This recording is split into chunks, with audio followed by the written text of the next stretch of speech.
To by J. Michael Fashion for everyone. Good morning, Sandy. Good morning, Blake and Aaron. How are you guys doing? Good. How are you? Good. What do you got All for us? right. So let's do a few things. There was another armed robbery last night. Cool. Or another robbery, I should say, at the West Bay shop. Cool. West Bay four-way shop. Seems like it's just like every night. I mean, just right there at the four-way stop, or was it a store? Yes, there's a little shop there at the four-way stop. This is the second time. You might recall there was one a few weeks ago. But the good news is this one was solved rather quickly. Oh. So they already have the suspect in custody. That's good. Yeah. What did he? Was he just sitting outside the store? Selling the goods that you stole? Easy to find. Yeah. He was easy to identify because it looks like he scoped out their other location as well. Ah. Okay. Not the brightest. Okay. So a cruise ship passenger was airlifted from the Cayman Islands to receive additional emergency medical evaluation from the Carnival Conquest. So this happened on Saturday morning. The Cayman Islands Coast Guard reported that the emergency medical evacuation of a sick passenger from that cruise ship occurred at approximately 2.3 miles from shore. And they said, of course, if you paid any attention to the ocean this morning, over the weekend, I should say, very rough conditions. Mm-hmm. The person was eventually transported to the Owen Roberts International Airport, where they were airlifted to the U.S. by air ambulance, where they continued to receive medical treatment. Yeah, so we're hoping that they're okay. And, they've gotten the treatment necessary to get whatever was going on with them under control. But pretty wild. Yeah. Mm-hmm. A woman was hospitalized with serious injuries after a dog attack. This is so shocking. Not too long ago, we were talking about irresponsible dog owners, and it runs the gamut. So anyway, she apparently was hospitalized after receiving injuries to her legs and arms when she was attacked by a dog that had gotten loose from a residence on Bankers Road in West Bay on Friday. Wow. So yes, officers, it is very, very scary. Officers said that shortly after 10 p.m., it was reported that the dog had gotten loose from the yard and had bitten the woman who was passing by. She was bitten several times, causing serious injuries to her legs and arms. Aww. Yeah. Terrible. And the dog had been detained and the woman transported to the hospital. Pretty crazy. What do they do with, I mean, I know this story is close to you. They don't, in the States, like these dogs that do something like that, I don't think they ever get to go back to their owner. Absolutely. All right, we got to run. One quick final story. Yeah. The NICE project is now accepting applications. So if you're looking for a job during the holidays, please contact the NICE project. They'll hook you up. Okay. Thanks, Sandy. Have a good one. All right. Catch Sandy's show on Bobo 89.1 FM. By the way, you can have your own show if you like on Bobo Radio. All right, folks. Good morning, everyone. Happy Monday. We are getting started here. Just give me one quick second. Trust that everyone had a wonderful and safe weekend. We're going to go through all the details. Bigger, better, bolder. The cold, hard truth is taking talk to the next level. Right here on Bobo 89.1 FM, Cayman's Community Radio. We are still spilling the tea and committed to being part of the change that Cayman so desperately needs. Join Sandy Hill weekdays from 7:30 a.m. for Premier Access, Cayman Voices, Truthful Thursdays, and much more. Cayman's #1 talk show is now bigger, better, bolder, and more than talk. Getting results with hot topics, consumer reports, court exposés, and more. I've come to set the record straight. I've come to shine the light on you. Let me introduce myself. I am the cold, hard truth. Now, from the CMR studio in Grand Cayman, live, direct, it's the cold, hard truth. Now, join the conversation on 345-936-2626. That number again is 345-936-2626.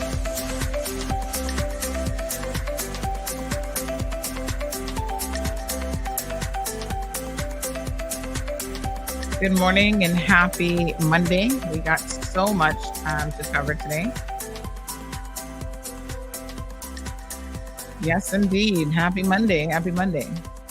What a crazy weekend. Woo, honey child. Whew, some days you just do not know where to begin, but we know where to begin here in the Cold Hard Truth. We begin with our manners. So good morning to everyone. Hope that you guys had a safe weekend. I had an adventurous weekend. I'm going to tell you all a little bit about it here in a second. Let me send out the links to everyone. Yes, honey child. What a mess. What a mess. 936-2626. That's 936. Bobo is the telephone number. Lines are open. So we're going to talk about a number of things this morning, including I'll give you guys a breaking update on the robbery that took place last night in West Bay. So unfortunately, West Bay seems to always be popping off these days. What a hot calamity. A real hot mess. And so a lot of these, robbers or opportunists, I suppose, looking for a quick buck at the expense of hardworking people. It's so disappointing. Where's my phone? Where did I put my phone this morning? It's so disappointing when people actually work hard, they have a little business, and then people who are just irresponsible and don't care, don't want to work, don't want to do any of the right stuff, they just show up and decide to, wreak havoc in people's lives. I mean, robbing people is a horrific thing to do. Staff are negatively impacted by it. I've seen people in court, who are obviously suffering from post-traumatic stress as a result of being the victims of an armed robbery. I'm thinking about specifically the one at that happened at Tortuga down on Governor Square on West Bay Road some years ago. When that lady took the stand and she was testifying, it occurred. I hear Zeus scratching on the door. Miss Stacy, come and get Zeus. He's scratching. Let me in. I don't want to miss the action. Not even the dog wants to miss the news this morning. He doesn't want to miss the show. So yeah, she was there giving her testimony, and then all of a sudden she just burst out crying. And you understand, once you've been through a traumatic situation yourself, exactly, how this can happen. It doesn't take much for someone to have to constantly relive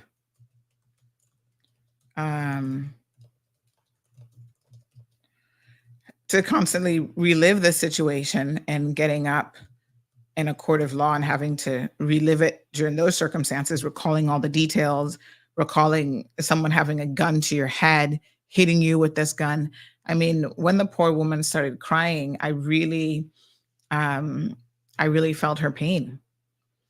And so, it's unfortunate that people can't be a little bit more considerate. But, these people don't care. Like, I always find it interesting when people say, oh, Caymanians need jobs and this is why they're going out there robbing people. I said, no, it's not. Really? Y'all recognize there have been times that I have been unemployed. I didn't have a job. I was poor. I couldn't pay my mortgage. And the farthest thing from my mind was going out there robbing somebody. So I don't really know, what that's about. Somebody said the radio is not on. I don't know what's going on with the radio. So they put in some new automated thing, and it doesn't seem to be working particularly well, to be honest. It was done last week. And so I don't know. I know I hit the button and, hope that it starts playing. So now they're relying on technology to do Chuck's job in a way so that he can focus on his show. But I received a message on Friday about this new update, and it seems like it's a little bit off, though. I don't know what's going on with it. And it's very, very, like, it has to pick up on your voice. So if you have 20 seconds of dead air, it will, it will, yeah. So what am I supposed to do? Oh, he says play a commercial. That didn't work last week. So, yeah, that didn't work last week. All right, let's try it. Yeah. Let's play Beloved Isle Cayman. Let's see if that'll trip it in.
All right, folks, I believe we're back on radio. Can y'all hear me now, Radio Land? Good morning, everyone. Oh my gosh, what a hot mess. Artificial intelligence, honey chill, it's taking over the world. It's taking over the world. Yeah. Good morning, Radio Land. How are you guys doing? So they have some new system in place on the radio where if it detects 20 seconds of silence, apparently it automatically plays something else, I guess. And then I have to play something with constant sound. So we're definitely going to have our Beloved Isle Cayman, going so that we can ensure that, we always got that ready and queued up, honey chill. Good morning, everyone. So I was just saying, a lot of people, there's a robbery again last night at the four-way stop. People message me, oh my God, Sandy, there's 5 police cars heading to West Bay, armed units, blah, blah, blah, blah, blah. I said, yeah, here we go. West is hot again, honey chia. But, so yes, it was one of those things where, oh Lord, I was saying that, a lot of people want to talk about criminals and their contribution, like, oh, they're out there trying to look for a job and they can't find employment. That's why they're doing this. And I said, honey child, don't get me started. If you're a criminal, you're a criminal. Let me be very, very clear. I had to get some ice water today because I'm feeling a bit, I told y'all I have to drink, I'm supposed to drink room temperature water because it's better for my voice, but there are times I just can't. I prefer ice, but I know it's not the best thing first thing in the morning, honey chill. But it's the only way we're gonna be able to drink water today is some ice. Anyway, I was saying even for myself, a lot of us have been unemployed. We've been poor. We, listen, there are those of us who've experienced hardship, financial hardship and tough times. Don't always look at where somebody is now and make any assumptions about where they come from. Or how they even got where they are. And it never occurred to me to go out there and rob somebody. It just never, like, there's certain things that just never crossed my mind because, when you're raised better and you just know better, you're not into this whole life of, oh, I want to be a criminal and I want to hurt people. And, even prostituting yourself, like I couldn't even imagine what that would be like, So, I understand that people want to believe that when you're desperate, this will drive you to do certain things, but it doesn't drive you to be a criminal. A lot of our people have been poor. Our forefathers were a lot poorer than we are now.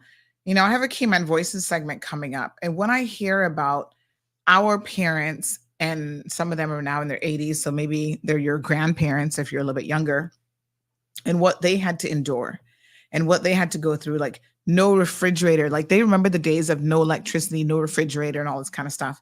And we want to sit down and complain that we have an overpriced CUC bill.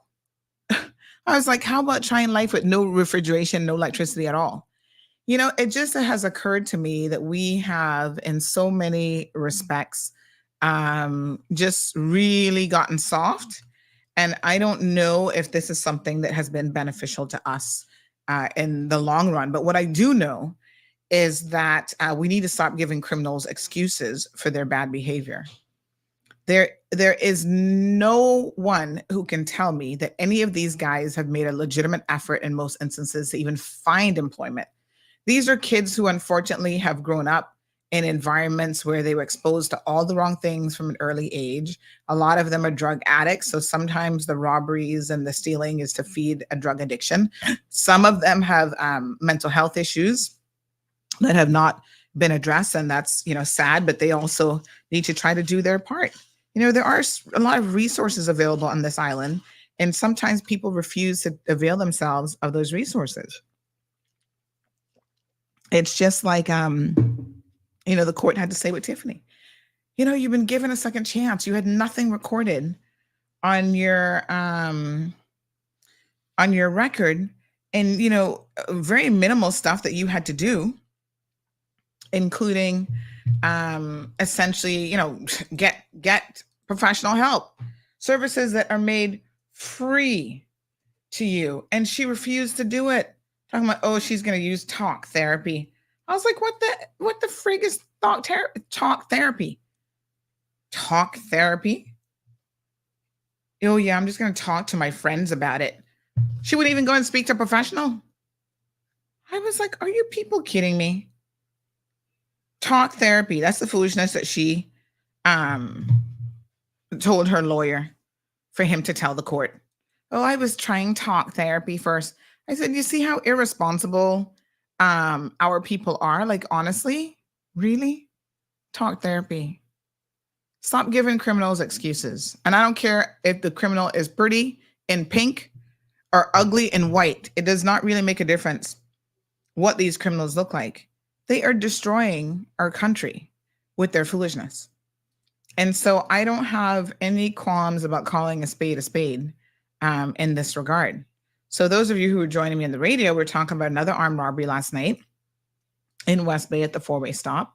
And it occurred to me how so many of us in this day and age are looking to give people excuses as to why they're doing the things that they do. Oh, young Caymanians can't find work. Yes, they can. They can find work if they wanted to find work. And you know what is so much more egregious about that whole excuse, they can't find work? I'm like, okay, show me where they've even showed up. The other day, the WRC department had some sort of a work. I think it was like a, hold on one second. Let me tell y'all now what this was. It was like a job fair at UCCI, right?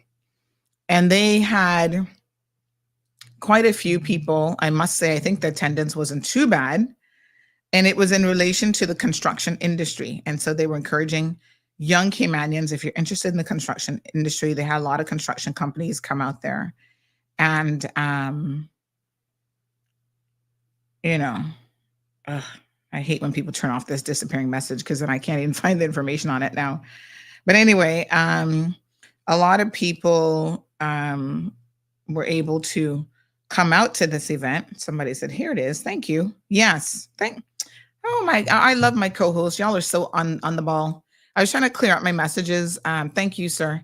I was trying to clear out my messages last night, my 100 and something unread messages in WhatsApp. And so when I would reply to people, you're just getting back to me. I said, listen to me. Don't be giving me no attitude, but I'm just getting back to you because I am so not in the mood for attitude this weekend. This would not be the weekend, and we're going to roll it into this entire week to really piss me off because I'm already in a bad mood. So I was like, y'all are so rude. Do you know how many messages I get? So yes, if I'm trying to clear out my WhatsApp messages and I'm just getting back to you, be grateful. Don't be trying to get rude with me. if you know a good for you. I told one person this weekend, they're like, oh, you're just responding to me? Hello. And they just messaged a couple days ago. They want some promotion of something that they're trying to do. And I said, listen, don't get testy with me. Okay. And not today, and probably not any day of the week would be the best advice I'd give you. But in particular, you know, we're not the only media in Cayman, but we try to be community media where we really try to help people. But don't get rude with it, because I'll send you over to the Compass where you'll get no exposure and you'll still be complaining. Sure. Anyway, stay on track. So here we are, folks. Buenos dias to Miss Alba. I see Johan is here early this morning. So WRC had this networking expo and construction showcase. Now, it was at the UCCI campus there in the multipurpose, the Sir Vassal Johnson multipurpose hall. I'm going to be honest with you. Well, they had it for schools, which I'm assuming, you know, the schools knew to go. And then in the afternoon, it was open to the public. I didn't know anything about this till the day of the event. Somebody messaged me. They even had a panel discussion about the construction industry, networking and job opportunities for Caymanian job seekers only. Why wasn't this advertised more? You see, this is where I do have an issue with the civil service. We need to do our part, yes, as the community. But I feel like, did anybody know about this? Other than, I guess, the schools, maybe they told the schools because they said schools only. Any other person, where was this advertised?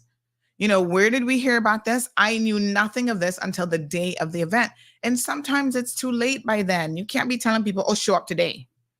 You know what I'm saying? People do kind of plan their lives, honey child. So I don't know. I think the attendance was still decent because, of course, the kids probably were escorted from the schools.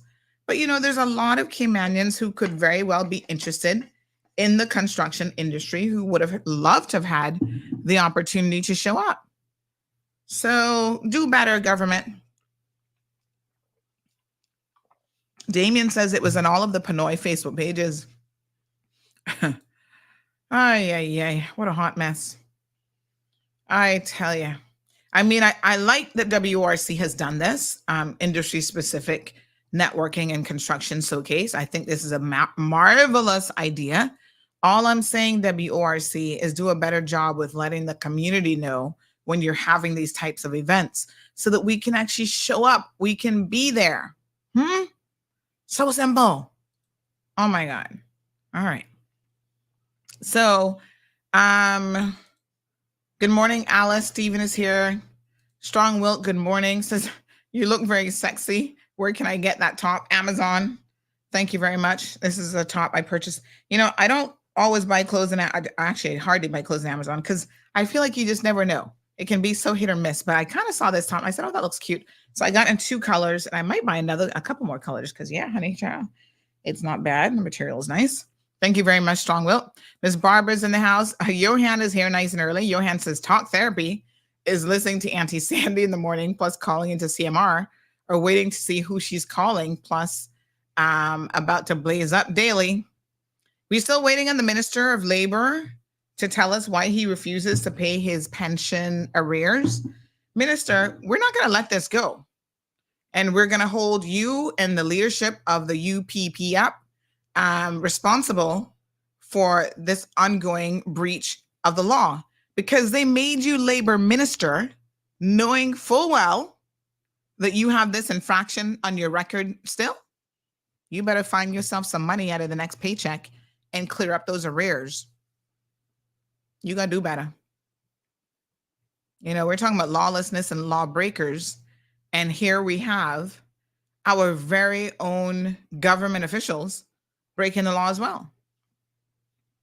So last week, speaking of lawbreakers, let me address local attorney Richard Barton here this morning. Oh, Belika, good morning, sir. How are you?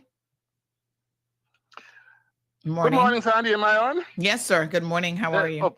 Good morning. I'm fine, thank you. Well, first of all, I look forward to hearing what's going to happen about like the information that you elicit about this failure to pay pensions, because it seems to me that, I mean, you've been mentioning this for some time, and you are not getting even the minister to sort of like call in and say, "Hey, I understand you were talking about this, and I'm going to respond to it." So, talking about complying with the law, there's some news which happened this week.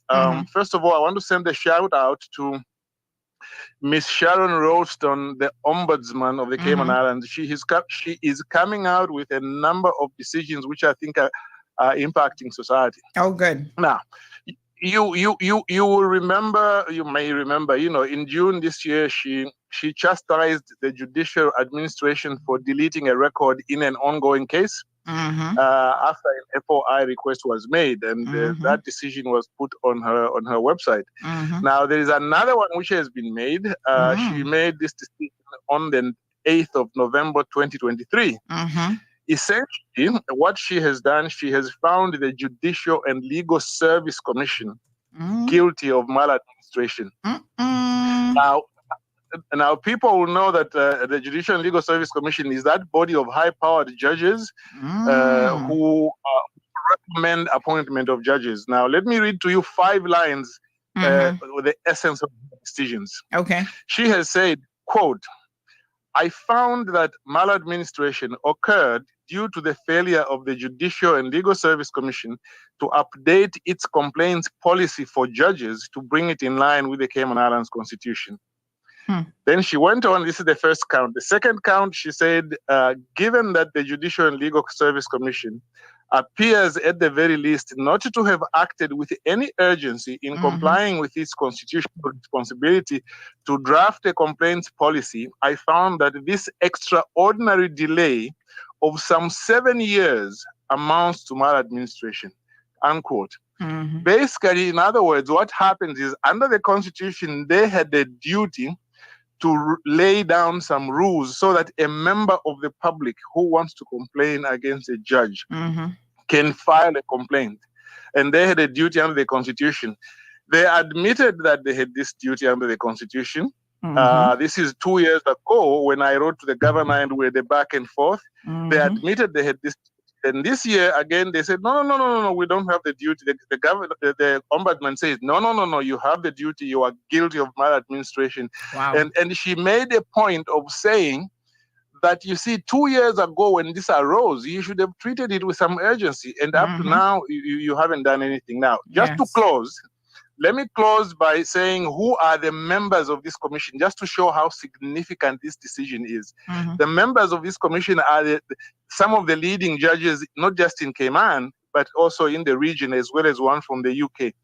One member is the Chief Justice, currently Ms. Ramsey Hale, but most of this delay took place under Justice Smelly.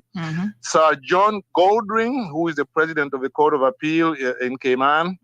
Justice Adrian Saunders, President of the Caribbean Court of Justice. Wow. Dame Janice Pereira, who I know from the Virgin Islands from way back. Yes. She is the Chief Justice and President of the Court of Appeal of the Eastern Caribbean States. And then finally, Mr. Langston Sibley's KC, who is one of the leading lawyers in Cayman. There's also 1 or 2 other lay people. So this is what has happened. These judges who tell us every day and they chastise people, you haven't done this, you don't have the policy. For 7 years, they did nothing. And I thought that your listeners need to know that. So now if anybody, member of the public, wants to complain against any judge of the Grand Court or the Court of Appeal, you can go to their website now, Judicial and Legal Services Commission.ky. The complaint procedure is there, and it tells you exactly how to do that. Okay, so now they put the procedure in place after the judgment. After the report from the Ombudsman's office. She did, yes, but she said, well, although they had done it, she said, I will still find you guilty of maladministration because you should have done it a long time. Very good. Yeah. Well, thanks very much. I've got the letter. If anybody wants a copy of the letter, just send me a note and so on. I'll send you a copy of the letter because it's addressed to me, so it is a public document. Well, send it to me, sir. Appreciate it. Oh, okay, I'll do that. Thank you very much. All right, thanks very much. These checks and balances in the system, we're going to be talking about the police here shortly this morning as well. These checks and balances in the system, folks, are extremely important. You need oversight because, despite me having dealt with the judiciary myself and saying, okay, in my personal view, think that in 90% of the cases, they mostly get it right. I will also admit, as Mr. Balika has said, there is always room for improvement. And when it comes to the justice system, when it comes to police and these types of things, you have to understand that there should be a zero tolerance policy for any sort of maladministration.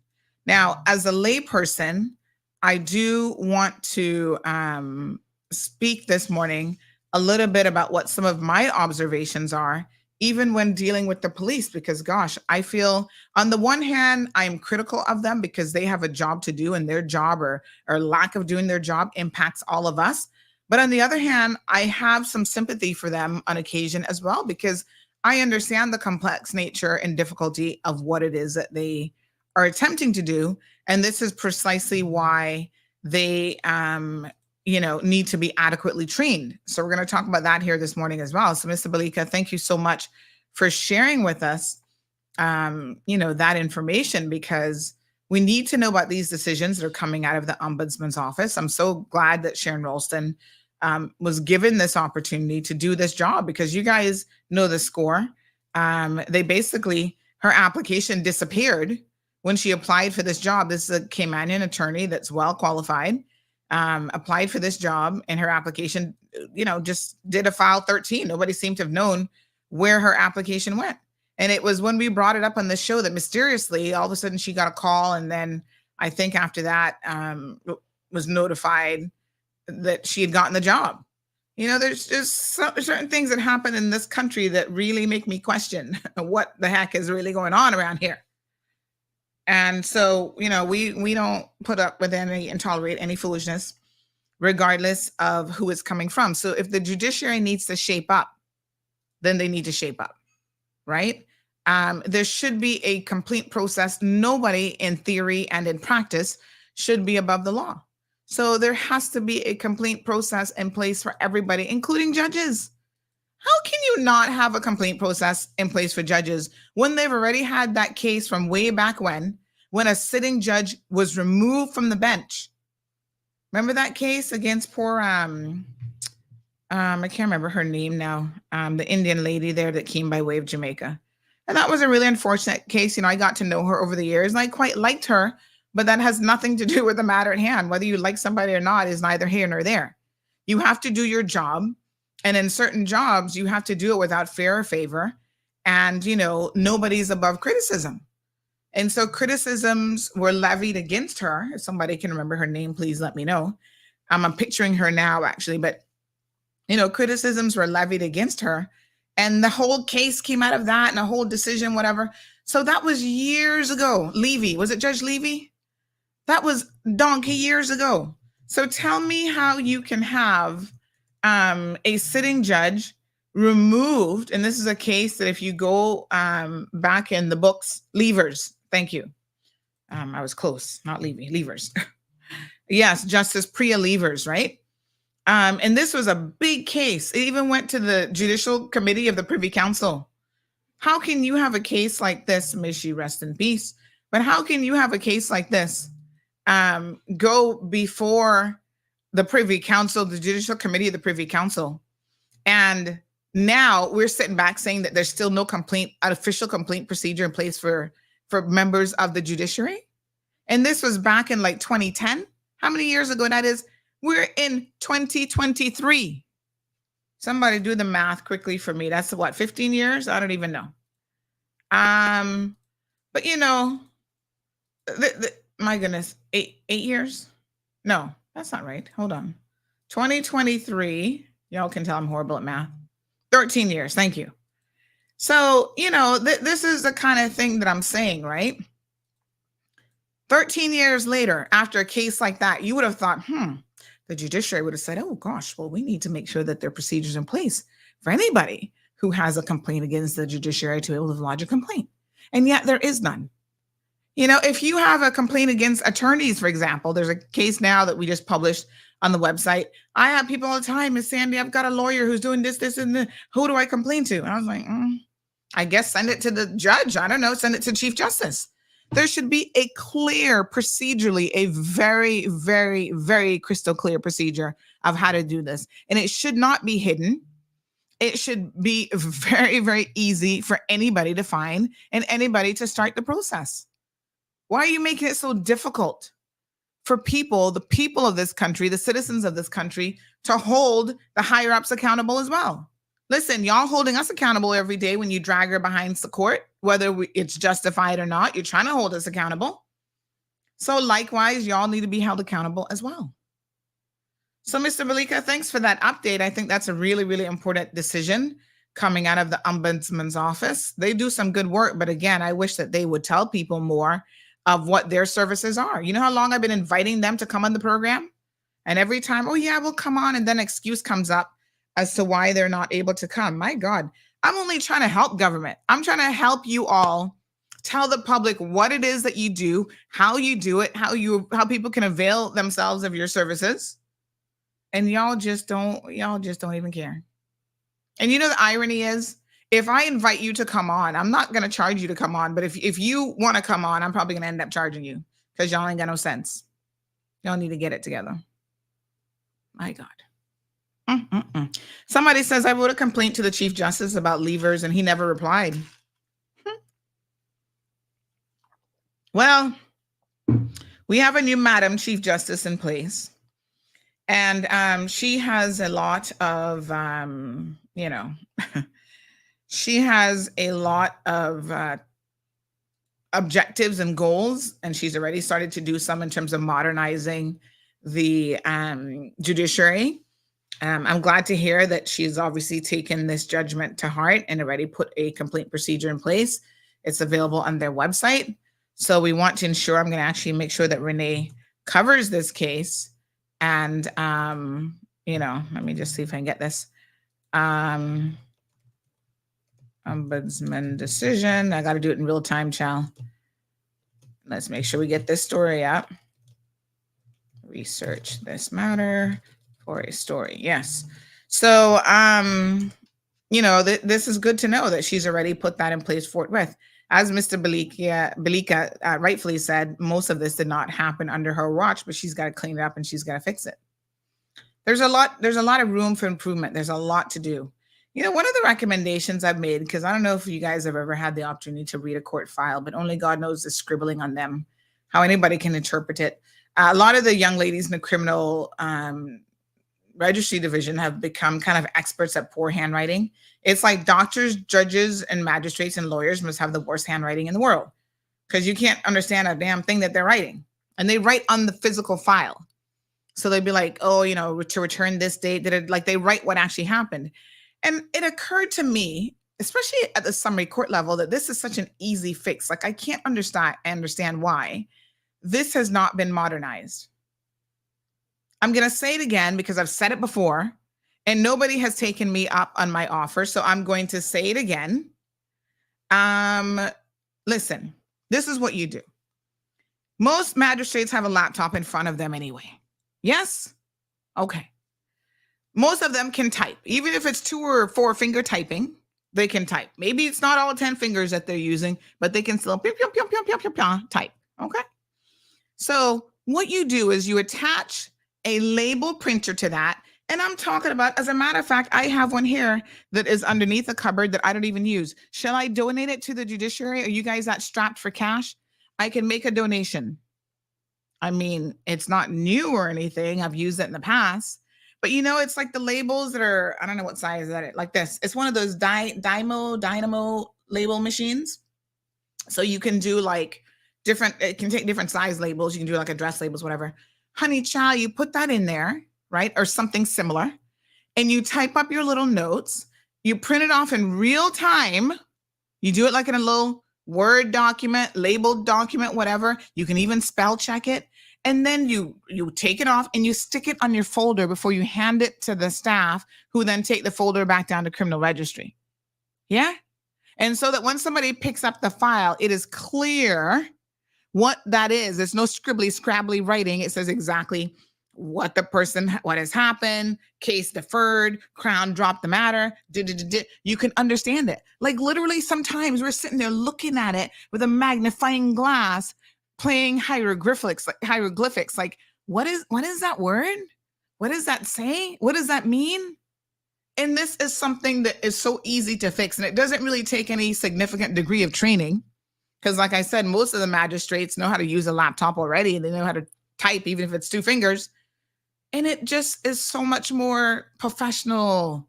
And you can just stick each label in date order. Because some of these people, God, they show up to court 1 million times and 1 million hearings before you even get to the point where, and you know what else? I mean, I don't know the inner workings of the judiciary in terms of this, but is there not a,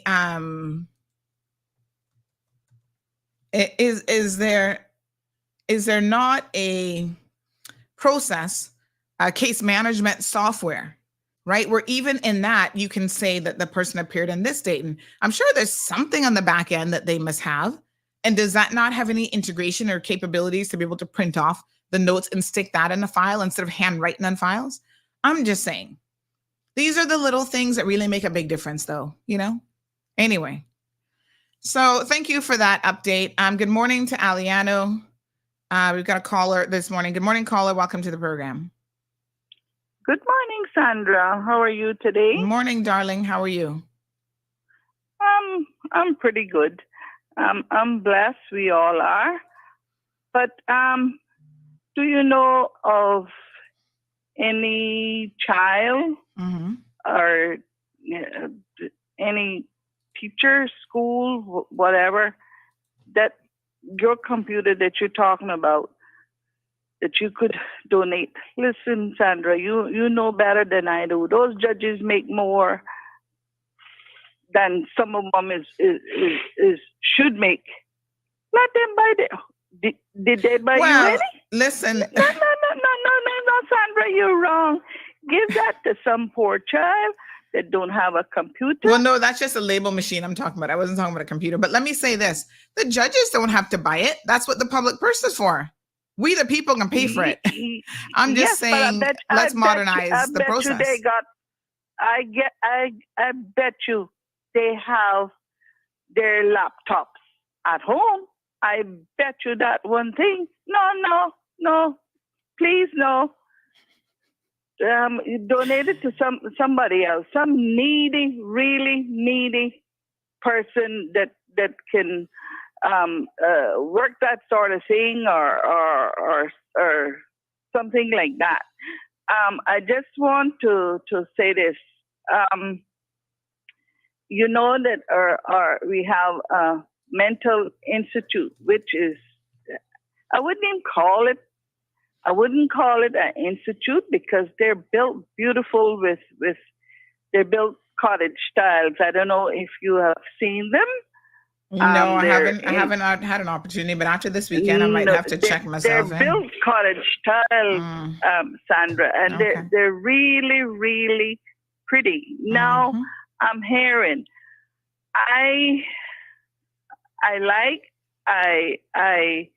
like Minister Turner, and I like the job that she is trying to do at the hospital and other places that she's responsible for. But I'm hearing that they don't know when they'll open that place. And this is twice we went by there. It's about Hell City in East End and way inland, about 2 miles inland. And why not? Why? Because that was Dr. Lockhart, baby, and he even quit, as far as I know, the board and everything. Yet we still have our mental people, whether it is through sickness or whether it is through drugs I think most of it is through drugs. Mhm. They're still walking around. They're still all over the place. They bother people because they say they're hungry. Some of them don't have teeth, and I think that caused some drugs. Um, what we gonna do? Still wait until we get more walk in the streets, and some of them are young, bitter people. I mean, young. Mm-hmm. And we're doing nothing with it. And all of these nice cottages that are built for that facility, we need some answers. Why are they Well, not I know the opening last this? time we heard there was some mix up with basically Public Works is the one who needs to answer the question about what the constant delay is, because there were issues with like electrical and other things that had to be sorted out.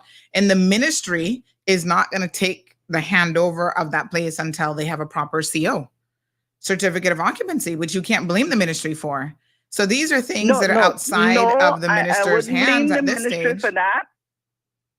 I wouldn't blame, but it seems so sad. Everything looks to me now outside. Everything looks so finished with all these paywers and they do have I think it's a center, a place built in the center where those people that need help, the mental people, can go and games and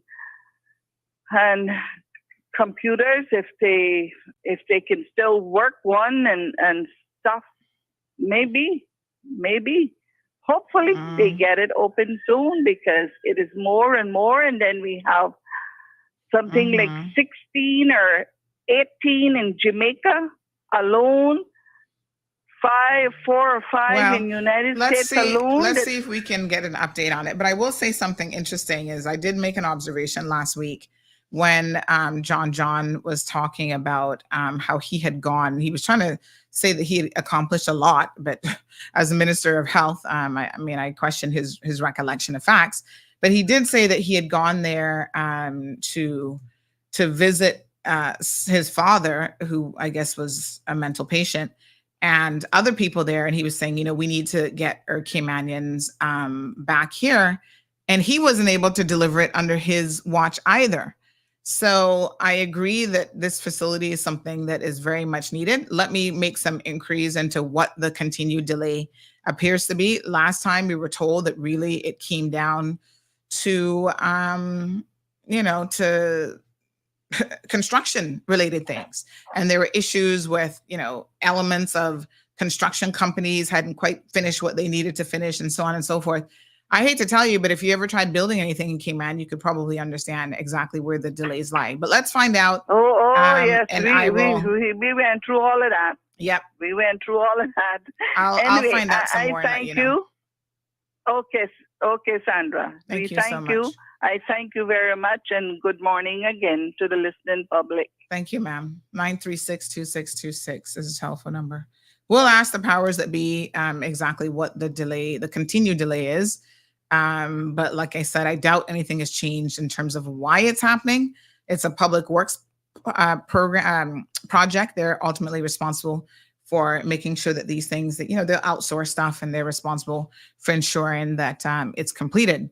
So like I said, John was talking about the necessity of this facility and some of the people that he actually, I don't know if we had a clip of that in any event, but some of the people that were actually at the facility there. And again, the previous administration unable to deliver on it. The PAC administration getting closer, but still not delivered on it. And so I guess, we need to figure this out. What a hot mess. All right. Someone says, I think sometimes you have to spell it out for government for them to understand what marketing means via social media platforms, Google ads, etc. Snapchat, Facebook, Instagram, whatever. Well, they have people that they have hired. So yeah. they don't really care. At some point, I have to question if they care, because they could do better with the amount of so-called expertise that they have on hand. They could definitely do better. Okay. So let's show you the video. Good morning to Miss Debbie. Debbie says, good morning. Get that blouse in every color. Fab. Oh my gosh. Not every color. I don't need encouragement, honey child, to be spending money. Let's not encourage me to go on Amazon. She's like, yes, every color. I must say that the fit is good. Yeah. Let me tell you if it broke the bank. Hold on. I don't remember it being expensive. So let me just have a quick look. I'm gonna have a quick perusal on my Amazon cart to see. I bet you it was very, very reasonable. You can get stuff on sale on Amazon, honey child. I'd be like, ooh, look at that sale price. Go under daily deals. Yep. Let me see where it is. I'll tell you. Oh yes, honey child. Let's see. Oh, I got it in red and I got it in this color. And they have it available in every single color in the universe. They've got it in black, blue, green, coral. Oh, I love the dark green. Yeah, they've got some beautiful colors. And it's on sale, 28% off. Lavender looks nice. I might get a few others. And then they've got long sleeve, which I'm not really fond of the long sleeve. We live in the tropics, honey jail. All right, let's keep it moving here, folks. So have a look at this video. Criminals on the run. Look at this. This is what happened last night. So this guy, he was actually hanging out at another store. And let me say something. You see that woman behind him? I've noticed this more and more and more, that these criminals are actually working in tandem with each other. So they have one person who's like the lookout or trying to distract people. And then another person, like the driver, the getaway driver.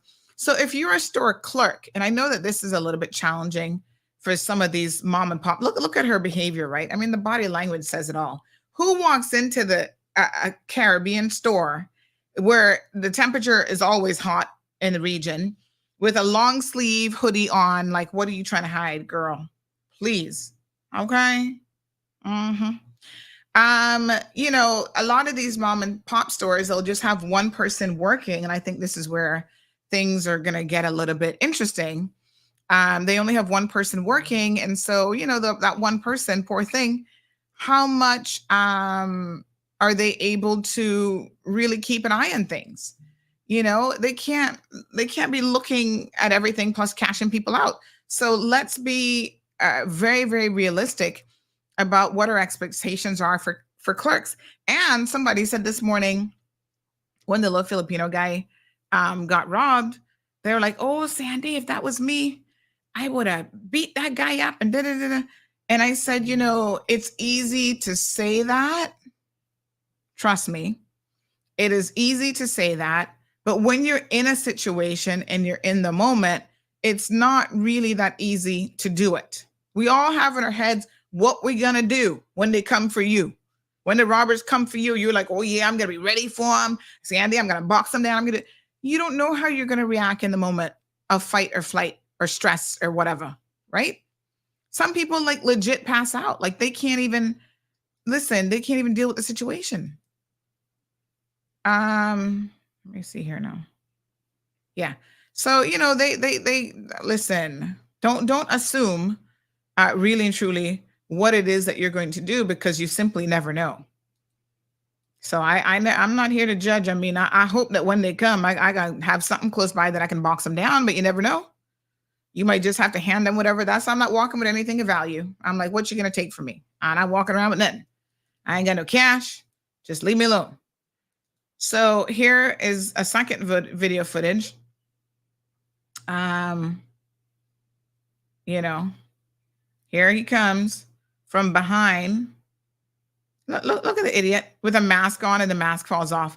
Well, and he picks up the whole register and yanks it away. Look at the fool. Look at the fool. Now, was the register not connected to the security thing? So the woman, it seems like, may have been in on it. So this second video here is this guy who they believe is the same guy at their other location in Georgetown. What a bunch. He taking the whole register. He got to figure out how to open that, I guess. I don't know where the key is. But anyhow, the poor little Filipino guy, he's just fed up. He kind of pushes him out of the way. At least he pushes him where the mask comes off. And now you can see his face and stuff like that. But you can tell that this was not a very well planned out. He doesn't even have a proper mask on. I mean, he went with some kind of Halloween mask. But look at the t-shirt that he put on his head. What a donkey. Look at him.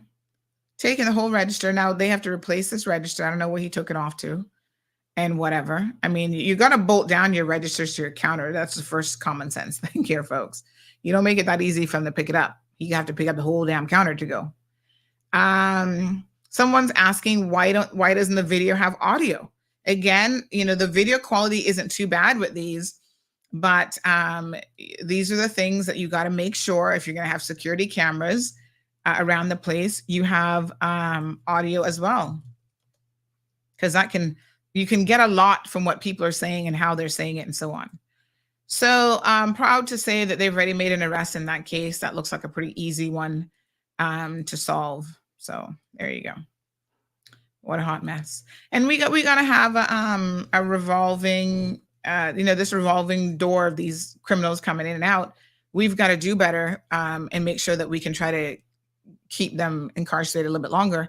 Although I'm also very, very aware of the fact that building more and more prisons isn't the long-term solution, but we can keep them incarcerated for a minute.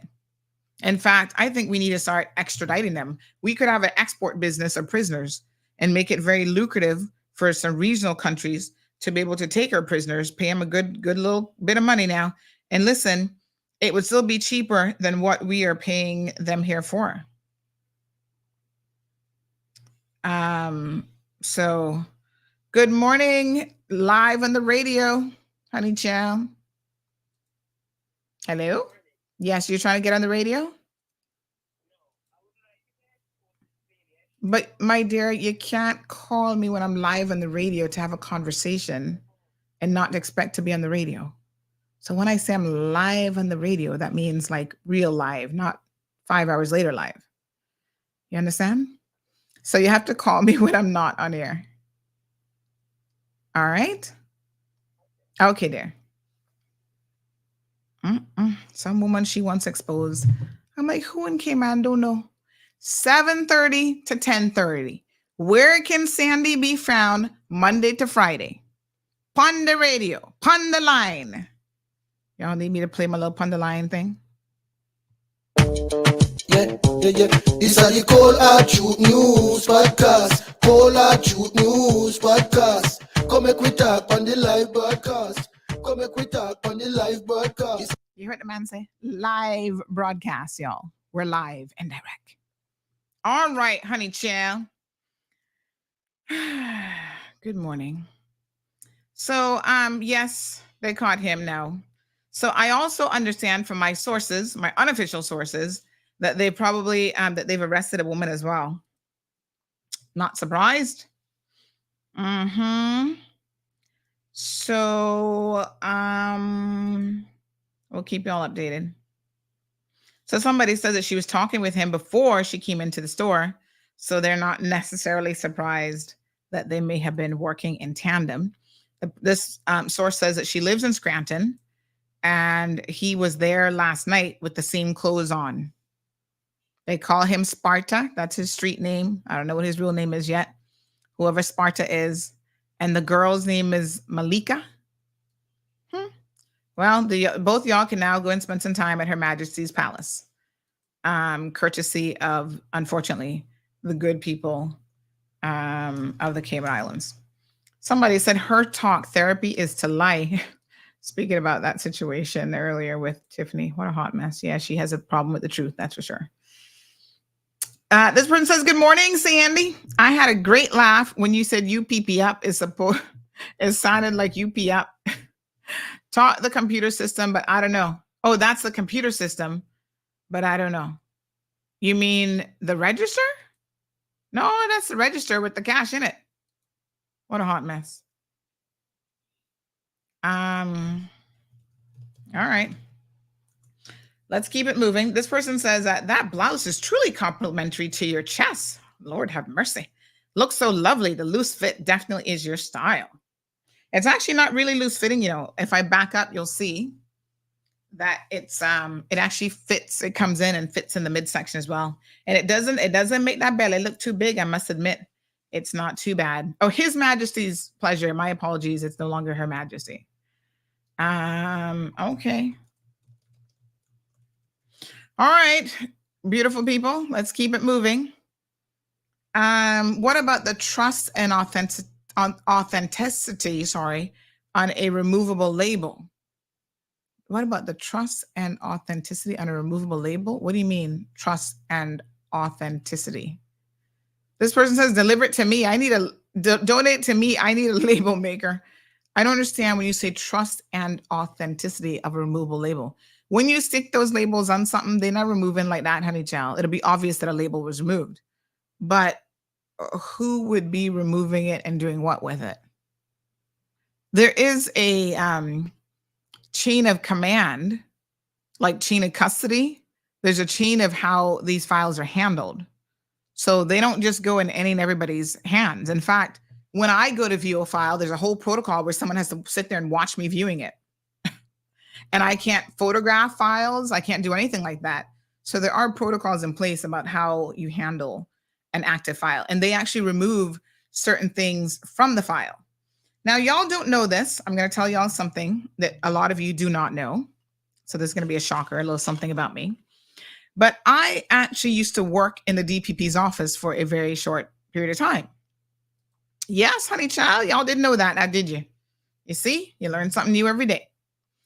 Somebody says they want to buy this blouse for themselves. Honey child, I'll send you the Amazon link. I need to tell Amazon I need some commission money.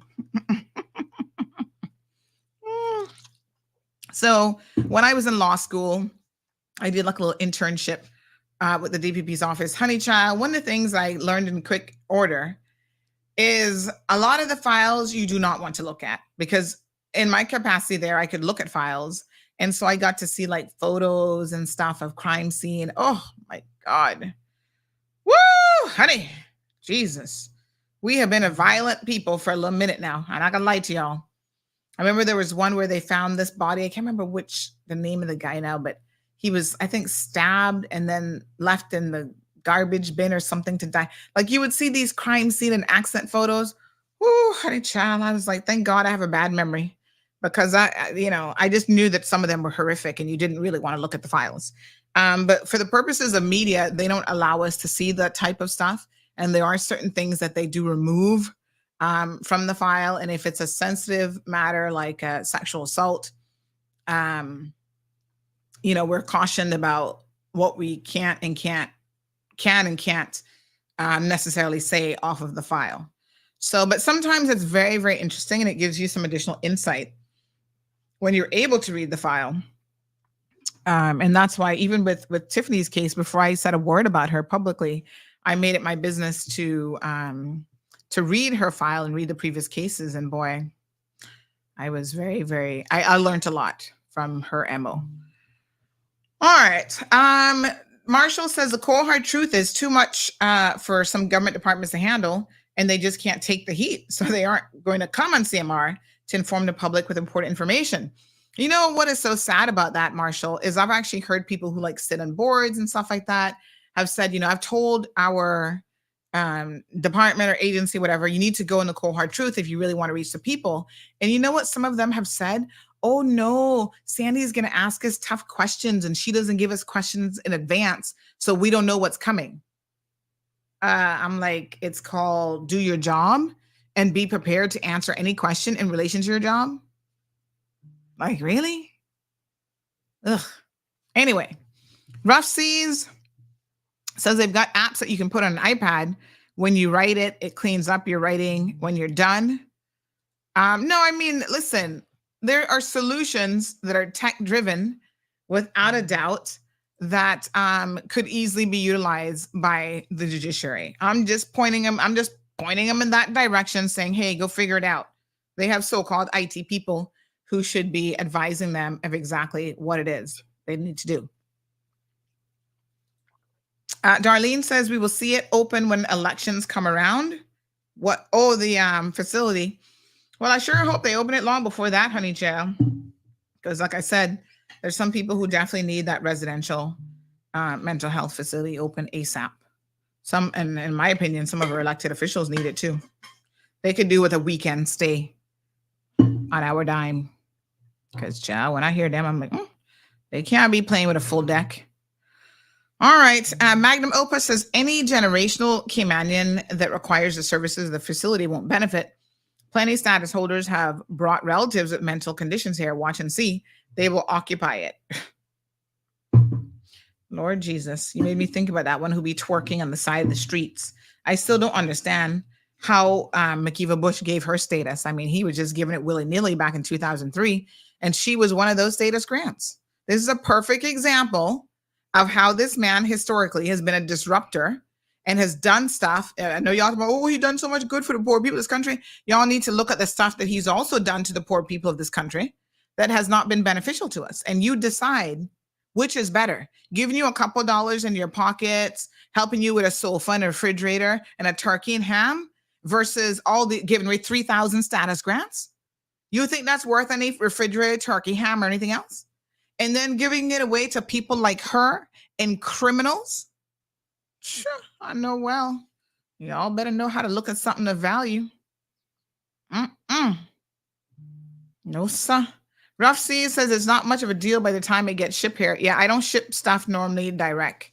There's very few instances during COVID. Obviously, I didn't have a choice, but I keep a mailbox in Miami and I just ship it there. And I make a trip and I pick everything up, get my duty allowance, and whatever falls outside that, I pay my little duty and I'm good to go.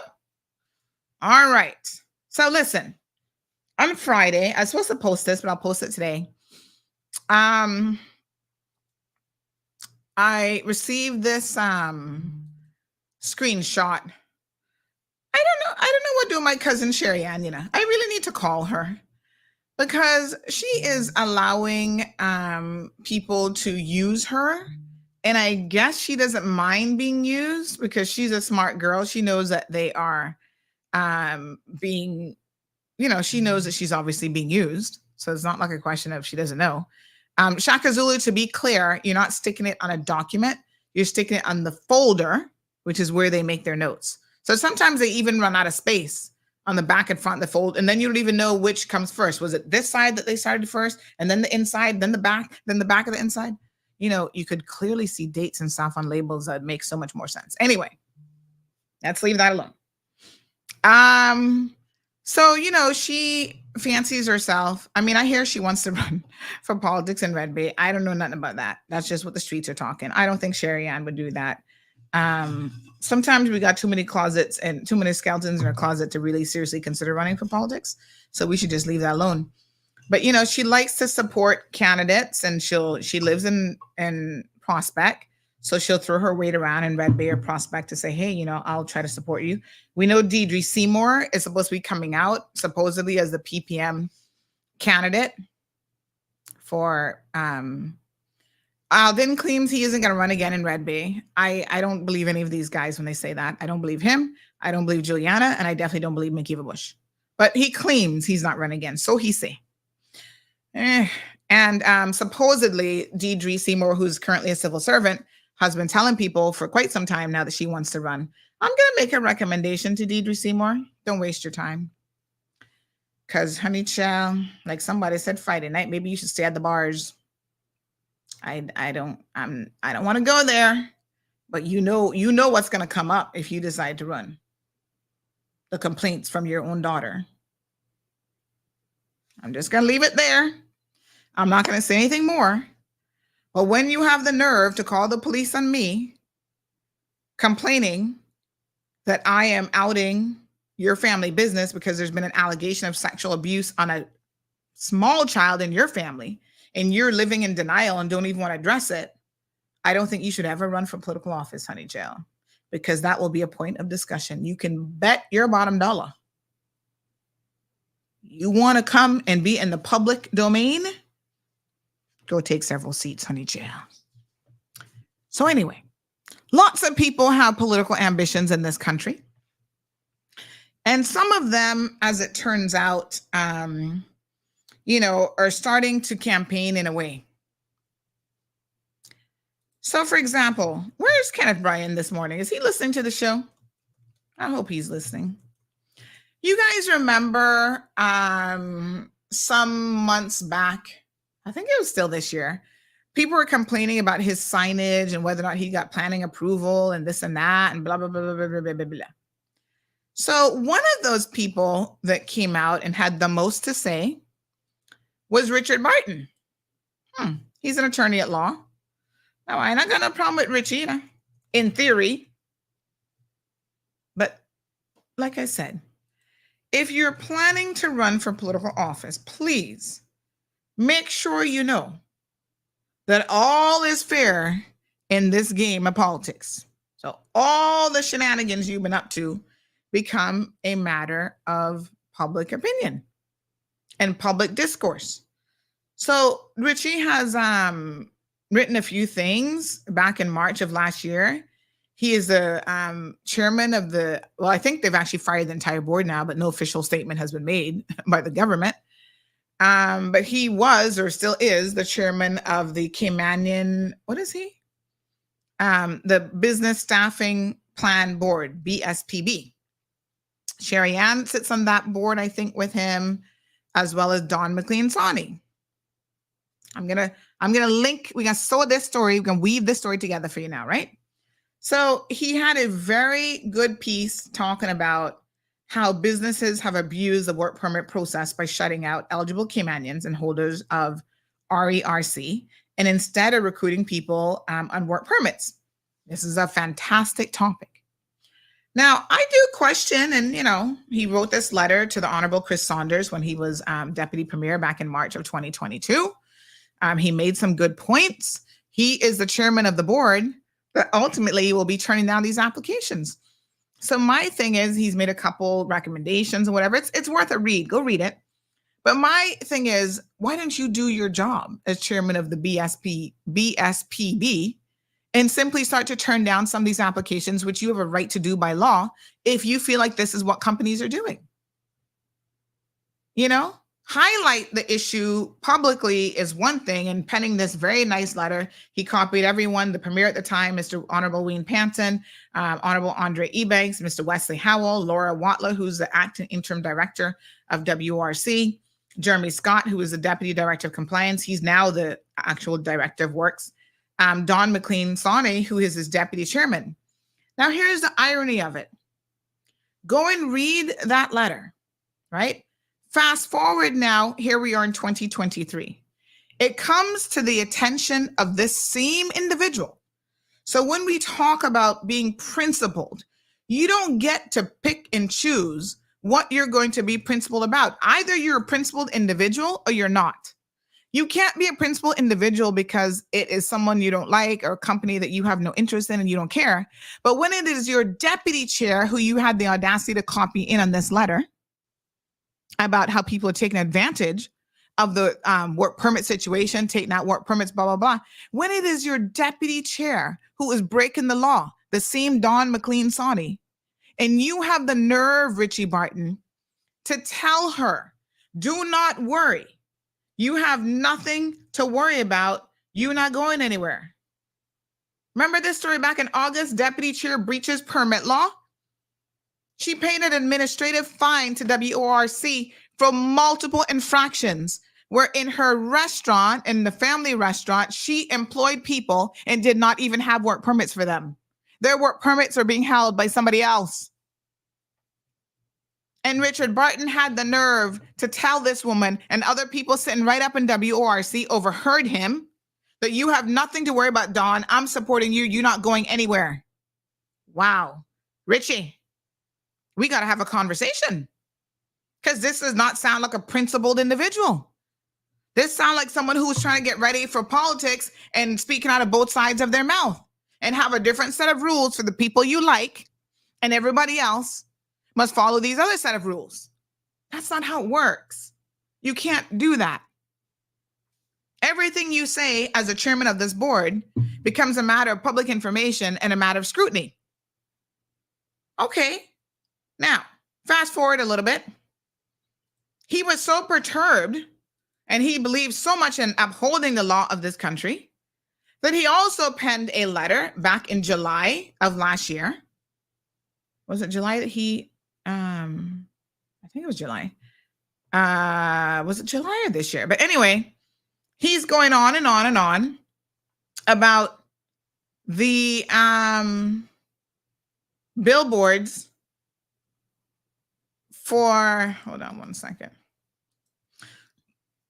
The billboards for that were put up, these political billboards by the Honorable Kenneth Bryan. Oh yeah, they shouldn't have these up.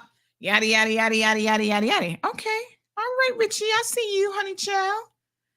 You're concerned about billboards. If we want to be compliant about everything, yes, you're coming across as someone who believes in the law. You're after all an attorney. Supposed to be fighting for justice and all that good jazz. Standing for truth, then you need to answer how you're not standing for truth as chairman of the BSPB. That's the only question I have.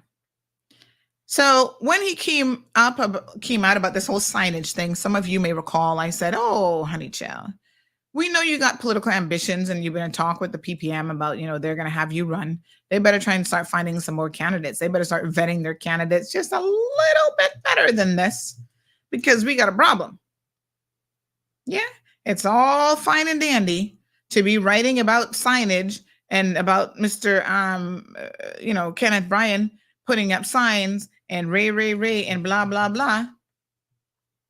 However, you need to talk about why you have a lawbreaker sitting as your deputy chair and the fact that you intend to do nothing about it. Not only do you intend to do nothing about it, but you've told her she's good. She's not going nowhere. You don't worry about what Ma Road has to say, honey child. You're going to be right here. No bueno, no bueno. So I wasn't surprised when apparently, I'm going to show you all this letter here.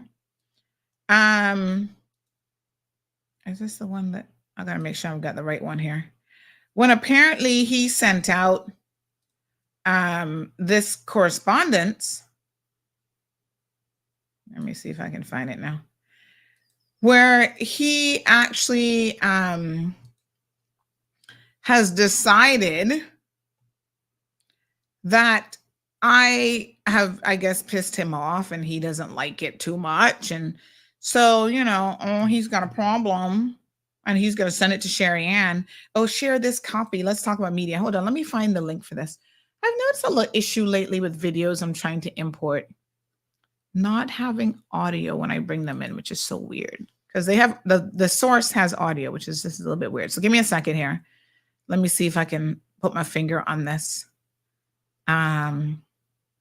with audio. I'm not sure if it's I'll figure out why it keeps doing that. But anyway, so yes, my darling. He where's the location of this? Okay. So, he put up this, here we go. This one has audio. So he puts up this, this post, and I don't know if this is something he wrote in a newspaper. It looks like it could be. Nobody saw it, so I don't know which newspaper this was. He said, "Let the voter beware." And the entire article is about, oh, y'all need to beware of, this is what he say, journalists like sales representatives have the power to influence what is consumed. Richard Barton, what is consumed is the truth. And if you can't deal with the truth, then don't come looking on CMR. And it's not just the truth, it's a cold hard truth. Because I'm not here to make friends with you or anybody else. I'm not going to hold your hand, right? I'm not here to pat you on the bottom like you're a little baby and burp you. This is a cold hard truth, son. And if you're not ready to play in the big leagues, pull up your big boy panties and jump out of the ring. Because this is not amateur hour. You guys are serving the people of the Cayman Islands. As a member of a board, you're no doubt getting money out of the public purse. Right? And if I have to call you out for not holding your board members accountable when you know that they've broken the law, And not only not holding them accountable, but in fact doing the opposite. Telling them that they're going to get a pass because you like them. We got a problem. And I don't want you to take it personal, Richie. You know, I've known you for years. I don't know you that well. That's none of my business. We don't have to be bosom buddies. This is not personal. This is a matter of principle. You're either going to do right by the people all the time, or you're going to get the hell out of that position.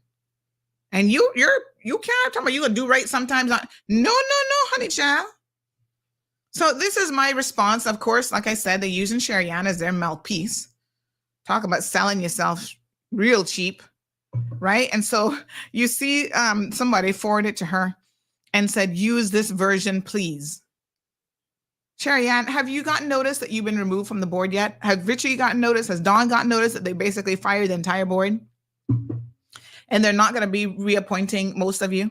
Did y'all get the official notice? Because that's what I heard on the streets, that they fired all of y'all. So them couple of $100 you get in every board meeting, now that gone. Stop selling yourself out to these no good people who don't mean this country any good just for a few dollars to line your own pocket.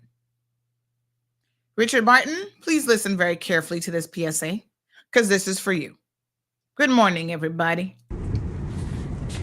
Just a reminder that some people don't like disruptive media. Yes, me too. They can call us whatever they want. Journalists, newspaper, blogger, it doesn't really matter. Sandra Hill, Cayman Mall Road, CMR, it doesn't matter. What we know is that we're on their minds and we're on their lips, and they are chattering left, right, and center about what we do. And you know what? That does matter. That matters because there was a time when these board members sat in absolute power. You didn't know what they were doing. You had no clue. They approve things, not approve things. Only God knows. They think they can take a public position when it's politically expedient for them to do so. Certain people we know wanted to run with the progressives, and we let that cat out of the bag, Richard Barton, and they weren't particularly happy about it. Ask us if we care. We don't care, because the people need to know the alternative motive for why you're doing and saying some of the things that you're doing and saying. Just be straight with us. If you want to run in the next election, tell us from now. There's no need to, be playing this, cat and mouse game. We're going to hide behind the bushes sort of thing. We're not into that. We're sick and tired of that level of politics. Just come straight out and tell us exactly what it is that you want and what your intentions are and why you're doing the things that you're doing. However, let me continue to address this particular situation here. You're entitled to your opinion, sir. You're not entitled to your facts. Now, everybody knows you've got your little panties up in a bunch because we called out your board for allowing your deputy board member, who was in breach of multiple immigration laws, including allowing people to work for her who she did not even have a work permit for, to continue to sit on your board. Not only did you allow her to continue to sit on your board, but you made announcements that she would have your full public support, or not public, because I guess all this is behind the scenes, that she would continue to have your support despite these, infractions of the law. You didn't care. You were going to completely ignore it. And she had nothing to fear or anything to worry about. She was going to stay in her position. Well, the last time I checked, a board member, whether he's chairman of the board or not, doesn't dictate who the other board members are. That's a matter for the elected officials and for government. And the fact that they had not removed her for months and just let her sit there was a real disgrace on them. And, they should be held accountable for that for sure. So let's just make our position extremely clear. Nobody's listening to you, Richard Barton. Nobody cares what you have to say. You live in your little bubble, okay? Continue to do so. That would be your best bet. Furthermore, what you think of CMR or not, go start up your own newspaper, since you want to be in the news business and you want to present a viable option. One thing about CMR, everybody has a voice, okay? Whether you like them or not, whether they're Caymanian, Jamaican, Filipino, whatever, everyone feels like, they have a fair shake once they're in the right. We don't hold up and cloak up nobody who's in the wrong, and it's as simple as that. The fact that you could have published this, I don't even know where, to be honest, because nobody saw it. And the only traction you could get was to send it in Sherry Ann's group and say, oh, use this version, please, to get her to circulate your propaganda and your attempts to try to discredit people is humorous, extremely humorous, okay? People have a voice, and there's a reason why literally we have thousands of people listening and tuned in to CMR every single day. That's not a fluke, okay? I know some people, their success might have been a fluke, but this is not a fluke. Thank you to all of our amazing listeners, all of our amazing community, people who participate in the platform, who want to see this island be the best possible island.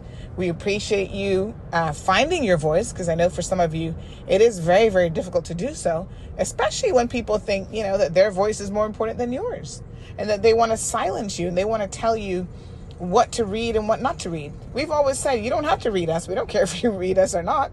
That's a choice. And the beauty of this world that we live in is people have choices. Richard Barton, you have a choice. You don't have to listen or read to CMR, but you shouldn't be trying to dictate to other people what they should and shouldn't do. If they want to listen and read the Compass, that's their business. If they want to listen and pay attention to CMR, that's their business. If they want to listen to CNS exclusively, good for them. Everybody has a choice, okay? You look like your choice would be the Compass, so just stick over there in that little corner and pick up a newspaper and read. All right, folks. I think it's pretty crystal clear. I, don't need to belabor the point. Everybody's got a choice. You can exercise your free will. You can exercise your choice. And I love that. I personally, I've always said it's not for everybody. You know what I'm saying? The truth isn't for everybody either. Some of y'all can't handle the truth if it slapped you bald-headed.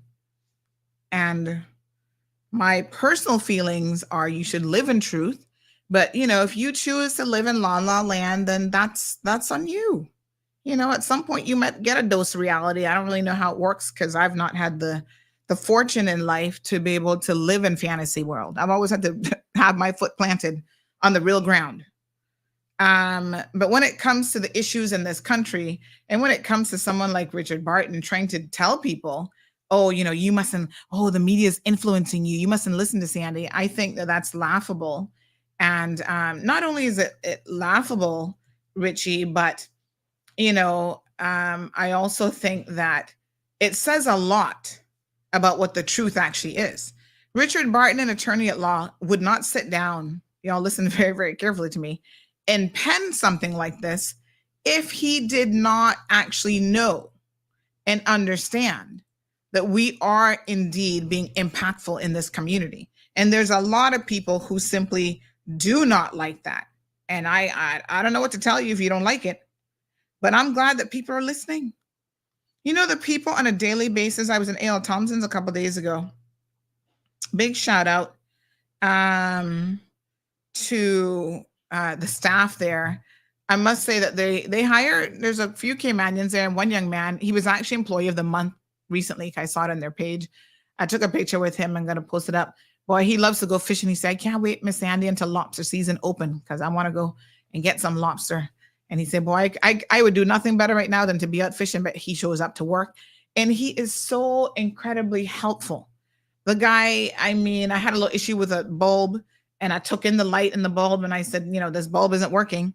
He was able to resolve it for me. He said, oh, yes, this is a light that can't take an LED bulb, but we have these like hybrids that, will work. And he got it and he plugged it in, and he walked me to customer service, explained to them what had happened. And now, that I need to do the exchange. Really, really pleasant. He's always so nice. So in addition to that, I needed to pick up a surge protector. So he said, oh, let me walk and show you where the surge protector is. So he did that. And he was talking to me. He said, Miss Sandy, he said, if you had $1 for every single time somebody spoke to you, he said, boy, you'd be rich, And I kind of chuckled. And I said, well, I don't know about being rich, but I guess I'd be richer than I am now. That's for sure. And he said, wow, so many people just be saying hi to you like everybody. And I said, yeah, it kind of comes with the territory. I just accept it, and it is what it is. But oh gosh, hold on. But the interesting thing, folks, is that the point that I'm trying to make is something he recognized, a lot of other people recognize, is that people are paying attention and they're listening to what happens on this platform. Last week, a young man said to me, "Gotta share another story with y'all. It's story time, children. Gather around for a little story time with Auntie Sandy. I'm gonna tell y'all a story." This I call him young, but he's actually probably in his 40s now. People younger than you always think, "Oh, that's a young man." He's at least in his 40s, so he's not that young. But anyway, he's a parent. He's actually got a daughter who's in university age. So he said to me, "Sandy, my wife and I have really been making it our business to pay attention to what's happening in this country." And I love this because so many times I've said before, we have to take some accountability for our role in the process because we are allowing this country to go down a path that is not good. We're allowing it because we don't pay attention. We don't care. We're not holding the civil service accountable. We're not holding the government accountable, the elected arm of the government, all these things. And then we want to complain when something happens. I'm like, yes, we can complain, but we also have a responsibility to do our part, to be engaged, to learn and interact, et cetera, et cetera, et cetera, right? So anyway, he said to me, I've been listening a lot lately. My wife and I are ensuring that we're paying attention. We're listening. I said, okay. And he said, the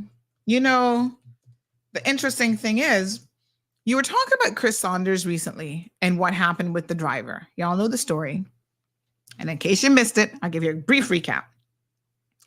His regular driver was on vacation. Before Saunders, the deputy premier, didn't even have a driver. So he goes in there making all kinds of demands. And then he wants it. And other people now, other ministers are like, well, Chris can get one. I should be able to get one too. Here comes Pandora's box of wasting the people's money. Anyway, he gets a driver. Oh, yeah, I've been in the car doing work, government work. I need a driver. Okay. So his driver goes on holiday and he requests a specific driver then to replace him while he's away from the protocol office. They kind of screwed up, hired somebody else. The driver's sitting at his house. Chris Saunders goes in, looks out the window, sees that that's not the driver he ordered, gets in his vehicle, drives away, and leaves the driver sitting there. In fact, the driver did not even know. The driver didn't know that Chris Saunders had left until another driver at the government building saw Mr. Saunders and said, wait a minute, but that driver, I just spoke to him. He's still in bought down at Chris Saunders' house. So they called driver, what are you doing? The deputy premier's here. No, he's not. He's inside his house. I'm waiting for him. No, you ain't, honey child. He's here. Total, it's so embarrassing. And you know what? I gotta tell y'all something. Anybody who would treat, maybe he thinks his driver is beneath him, I don't know. But anybody who would be so disrespectful to someone just trying to do their job as a driver. Yes, it doesn't require college education to be a driver. It's not no big time job. But you couldn't go outside and say, sir, I mean, here's what I would have done. It's not the driver's fault that they assigned him and sent him to pick you up. I would have just gotten in the car, have him drive me to work, and then sort it out later. Why would you go and drive yourself and leave this man sitting there like he a dummy? To feel stupid, to have somebody call him from government building to say, oh, Mr. Saunders is here. Why are you still at his residence? He didn't even know. That is just, there's certain things and ways that we treat people that says a lot about who we are. And I think that's one example, right? So this person was saying to me, but when you shared that story, Sandy, I was listening and it made other things that I've seen Mr. Saunders do. It put it in perspective, because this is the behavior of someone who is a narcissist, who believes that they are better than the average person. Yeah, no respect. So they were sharing something that they saw at more than one event where Mr. Saunders was addressed, and because the person didn't get his title perfectly right, I don't know, honorable deputy premier, blah, blah, blah, blah, blah, blah, blah, they didn't get it right. He refused to get up and acknowledge that he was supposed to get up and say a few words. He just sat there. Again, publicly embarrassing people like this over something like, oh, they didn't get my official government title correct, says a lot about who you are as an individual. And to me, you're not a good person. You would think I would give a two cahoots if you forgot the word honorable and I was deputy premier, even if, well, hell, if you even forgot to call me deputy premier. Oh, please welcome, Minister Sandy Hill. I would just get up and say, well, you got to get up and keep it moving. Afterwards, if you felt so whatever about it, you could have a private conversation with the individual. By the way, the correct way of addressing, dignitaries or whatever, here's the correct title and this is the order that you do it in. There is a protocol to be followed, and I accept that.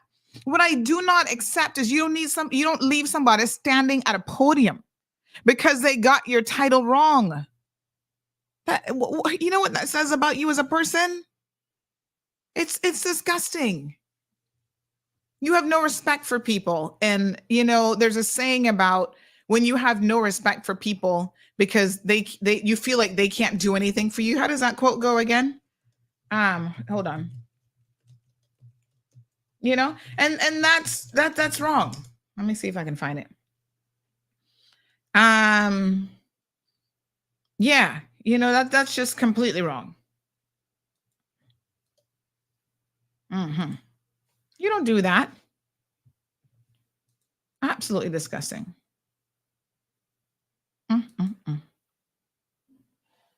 A little bit of humility could go a long way for some people. But if they don't have it in them, honey child, they just don't have it in them. Like I said, when people show you who you are, try believing them. Don't keep giving them shit. Oh, maybe he was just tired that day. He had a bad day. No, that's who he is. All right. Pay attention, folks. Poor old Richie up in his feelings. Richie, I'm sure you'll get over it. You'll be all right. So, and if you guys want to read what he said, I'll put it up. I believe it. Listen, even when someone is trying to be critical of me, I make it available. I'm like, here you go. Go read it. Go see what the person says. See if you agree with them, or if you don't agree, you can feel free to share your opinion or not share your opinion. This is the freedom that we want to encourage. And this, my friends, is what I'm constantly saying as well. We need to encourage this level of discourse in our community, right? You have something to say about me? Call in and share your feelings, honey child. Say what you got to say. Okay. Let me talk about the RCIPS a little bit here. Before I get to them, big shout out to Cayman Classics. Don't forget, if you haven't gotten your tickets yet, you should definitely do so. The basketball championships, this amazing event, which is starting today. You can still get tickets. You can go out to the different matches and stuff. First time they're actually having women here, which I think is phenomenal and amazing. So make sure that you go out and support. A lot of young people will be able to go to some of the matches and stuff as well. Let me show y'all this picture of this young man. This is a young man I was telling y'all that works at A.L. Thompson's. I don't even know his name. Forgive me, sir. I'll look it up, but there he is. A very, very pleasant young man. If you know this young man, please tell him he got a big shout out on CMR this morning for doing such an amazing job at A.L. Thompson's. He works kind of in the lighting section. I don't know if he works beyond lighting, but I know for sure he's in that section. Yes, the basketball started yesterday. Thank you for the reminder. So do a big shout out. Tell this man he got a big shout out on CMR. He's just always so helpful. I mean, the dude is just, I can see why he made Employee of the Month. His name, hold on, I'm getting his name now. Alfonso Brown, Employee of the Month for October. Yep, and he's been with them since April of 2022. And, just really, really phenomenal. Good job, young man. Really enjoy speaking to him. And he's always so incredibly helpful every single time I go into A.L. Thompson. So Vanessa agrees. She says, yes, he is, Sandy. Good job, honey child. All right. Brother Paul joining us this morning says that good morning, Auntie Sandra. CMR is still is there still room at the back of the classroom for me? In fact, honey child, there's room at the front of the classroom. Come on to the front. I don't want you to miss a beat. Raymond says, great worker there at ALT. Miss Lizette says, yes, very nice guy. Good job. Cameron says he dealt with me one day. Respectable young man. Good job. El Rey says, yes, Alfonso is very knowledgeable and helpful. And Alejandro says, no lie there. Alfonso's my boy, 100%. Look at that, Alfonso. Doing a good job. We're going to post you up because we love some good news now. So keep doing it, honey child. Keep making us proud with that wonderful customer service. So I'm going to tell y'all a little bit of a story about something that I experienced over the weekend. Now, my American friends, I want y'all to come to the very front of the classroom. If you're American this morning, raise your hand because y'all gonna get some naughty feedback from me. Boy, oh boy, oh boy. You know, I lived in the States for 15 years and I felt like, you know, a lot of my I grew up in the States. I went from the 4th grade straight up to university. So a lot of my memories of childhood memories or whatever was from my time in America. What I can tell you is America is a very interesting place. I obviously decided to move back home. I don't really say very much bad about America because it gave me opportunities that obviously were not available to me at the time here in the Cayman Islands, including educational opportunities, getting out of this environment, which where I was coming from is very toxic and chaotic. And that was important for my future and why I'm here today. So I acknowledge America's role in that. I acknowledge my aunt having been instrumental in providing me with this alternative option. You know, you can change your life as a child. You have very little, you don't necessarily have the power, but you know, my father made the decision to get me out of this environment and it has made a humongous difference in who I am, right? I would have been one of those people that we're talking about, folks, either strung out on drugs, prostituting, you know, in and out of jail, being a horrible mother. That was the trajectory, unfortunately, that I was on. It's a multi-generational situation when you're put in certain situations, right? So thankfully, I was taken out of that environment and really given a chance. Now, having said that, Americans can be some of the rudest people I've ever met. Trust me. I go to America and I see them a lot of times and I'm just like, thank God I'm getting on the next plane and getting the hell out of here. They're a mixed bag for sure. I had over the weekend the unfortunate, I don't know what to call it, bad luck of coming in contact with some really disgusting Americans. I'm not going to go into too much detail about how I came to be in this situation, but let's just say that this person destroyed property that I'm in charge of managing.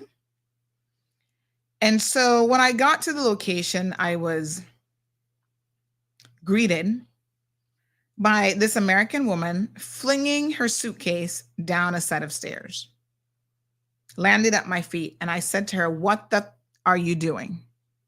Seriously, are you people crazy? You know, when people are testing you. Oh yeah, we're going to get to that part. This person say who was there. Don't forget, he was actually Jamaican American. I said, don't, we getting there. You know, when people are just so disrespectful, you come to this country on a vacation, no less, you know, and you have to be arrested. You have to have police called in what would be an otherwise quiet neighborhood, nice homes, nice people. It's like y'all not used to nothing. I don't know what rat infested hole in New York you came out of, honey child, but I can assure you that you are not welcome to ever step foot back in the Cayman Islands again. These people, Aliana says Sandy versus Karen. Child, these people are disgusting. I was so flabbergasted. And the whole time I had to try to remember, Sandy, please remind yourself that you are not built for prison life. Because I was so tempted. to box these people down. They are so disrespectful, destroying people's property that people work so hard for in life. Even if you don't own it, if you got to go to the bank to borrow it, you still got to make sure you have that mortgage payment every single month. And these people have the audacity to come here and treat your property like nothing with their drunken behavior. They're lucky. I said to them at one point, I said, this is why when y'all go to certain places, Mexico, Jamaica, whatever, then people not got ramp with you. They will shoot you and shoot you real fast. Even in your own country, African Americans, pay attention now. I'm talking to y'all. You're Black. I'm speaking to you this morning. I can understand why some of y'all get shot. Because you torment the police and you do the most. And if you had a gun, you'd probably shoot at the police too. They take sometimes they're in the wrong. And sometimes they live in a state of constant fear and they have to shoot first and ask questions afterwards. I could not be a police officer in all fairness. Y'all would have me strung up on all kind of abuse charges every other day. Because I would wear some steel toe boots and I would thump you every minute in your nuts. Y'all are disgusting. So I'm going to criticize the police, and in the same breath, I'm going to give them credit. Because the job that they do, not just in this country, but policing all over the world, is not an easy job. And I do feel sorry for them. In this case, the police kind of started off on the wrong foot, not knowing the law. Commissioner, what's the new commissioner's name again? Kurt Walton, please. You need to educate your officers. They need constant training and retraining. Because I have never seen a bunch of people who are so quick to want to claim that this is a civil dispute and that they have no remit. It's almost like they don't want to work. Oh, this not got nothing to do with us. This is a vacation rental property. We can't do that. Somebody has destroyed property and you don't know that that's criminal damage and you talking foolishness? What is wrong with the police? They need training. I should not have to call the station and speak to a sergeant to get somebody arrested. Your officers should know what constitutes an arrestable offense. And I hate to tell you, but they don't. I've seen it too many times with too many different types of situations. Mind you now, I also know that if that was a Caymanian, you would have been arresting them first and asking questions later. But here we have these no good African-American, Jamaican mix-up, intertwine visitors to our country who get drunk and sloppy and all over the place, destroying people's property here in Cayman. Y'all sitting down and talking foolishness. Allow the situation to get out of hand. So I'm going to show y'all a little video footage that is going to knock your socks off. Kevin had to edit it out because when they finally tried to arrest this man, it went so left field that the police then were, an hour and a half later, they were agitated. And of course, then they start to get, curse at the man, whatever. I say, y'all lucky. Had this been America, they would have shot him long ago. And I'm not saying that our police should be trigger happy and be shooting people, but they need to know how to address the situation, when to address it, when to get ahead of it. Instead of making this man roam up in down the streets for over an hour talking pure foolishness and feeling like he was in control of the situation. At one point, the man took out his GoPro. Oh, there's somebody from New York calling me. Hold on. Yes, good morning. Yes, this is Miss Sandy. Hello? Yes, hi. This is her. Hi, can you hear me? Yes, I can hear you. Hi, Miss Sandy. This is the lady from the other night at your Airbnb. Yes, hi. Your timing is impeccable Hi. because I was literally just thinking of you. Excuse me? I said your timing is impeccable because I was just thinking about this whole situation. Okay. First of all, I really want to deeply apologize for everything. Mm-hmm. That is not like me. And that was very uncalled for. And I just want you to know if I need to pay anything or whatever it is, please just let me know. But I just need to call to let you know that I deeply apologize for everything. Yeah. And I hope that you can forgive me. But I do understand your frustrations and and you have every right to be upset. Every right to be. Yeah. Let me try to understand what happened, right? I mean, I try to be an understanding person. Now, I do not drink. And obviously you and your boyfriend were highly intoxicated.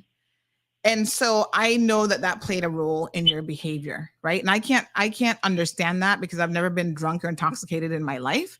But how did this even happen? How do you go to somebody else's country, right? And get intoxicated to the point where you lose all control? Because I don't even know if you are aware of exactly what you were doing that on Saturday night. But I literally walked in to you flinging a suitcase from the second floor, all the way down to the ground floor, a full suitcase of clothes, probably like 50 pounds. And as you might remember my response, I told you to get the F out. How do you get to that point?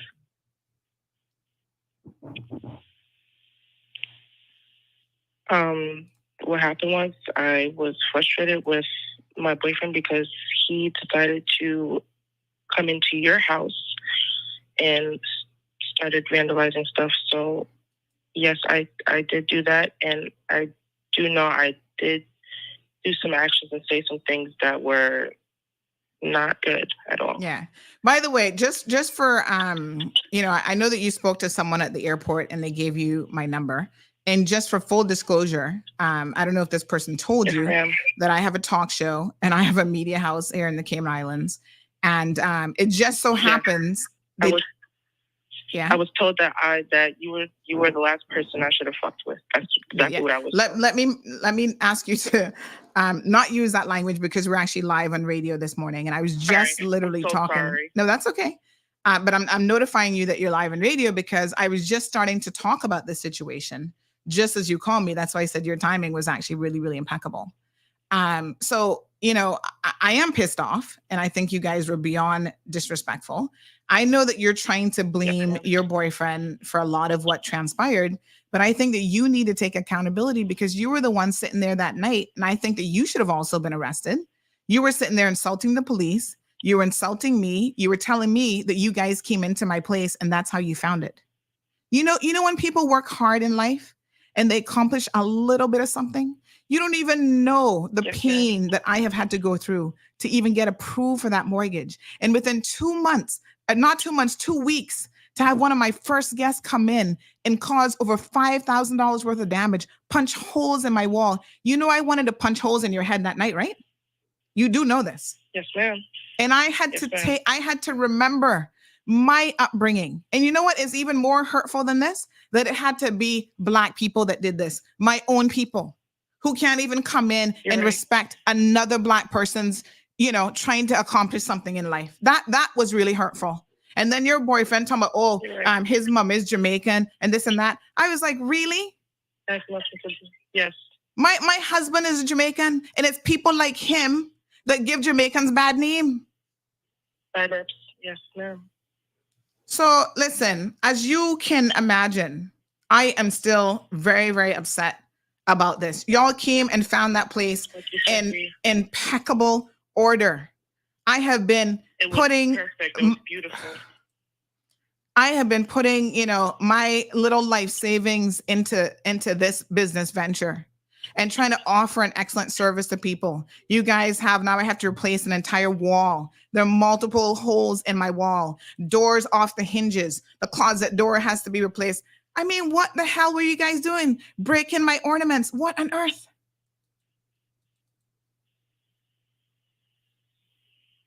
Ma'am, I don't know. I can tell you I was intoxicated, and I'm calling just to apologize for my actions and what I said. I am taking accountability. Mm-hmm. And like I said, if we can come to in a number of where I can try to help to, recover the damage, I will. Because like I said, I was not raised that way. Mm-hmm. This is, first of all, this is my first trip out the country, ma'am. Wow. So I was not expecting none of this to happen like this. So as you can imagine, I'm also very upset because I also did pay a lot of money to be on the trip as well. And I do know this is your first Airbnb, and we were the first customer. The house was perfect. It was impeccable. It was beautiful. So thank you for everything. You were a great host. And even in the situation, you had every right to knock me upside my head, and you didn't. So thank you again. There's not enough stories I could give you. All I'm doing is calling out of respect, and that's it. Okay. Well, I mean, I don't know how you guys are going to sort out the bill. It's over $5,000. You guys, obviously there's a formal complaint process that has been filed. I appreciate the phone call, and I guess in the circumstances, that's certainly the least that you guys can do is to fix this. But, you've got to be respectful, because the other thing is, I don't know if you guys recognize this or not, but I was just saying that I grew up in the States. I spent 15 years of my more formative years growing up in Florida. And Americans have a reputation overseas that is not really the best reputation. And you don't do yourselves any justice by behaving like this.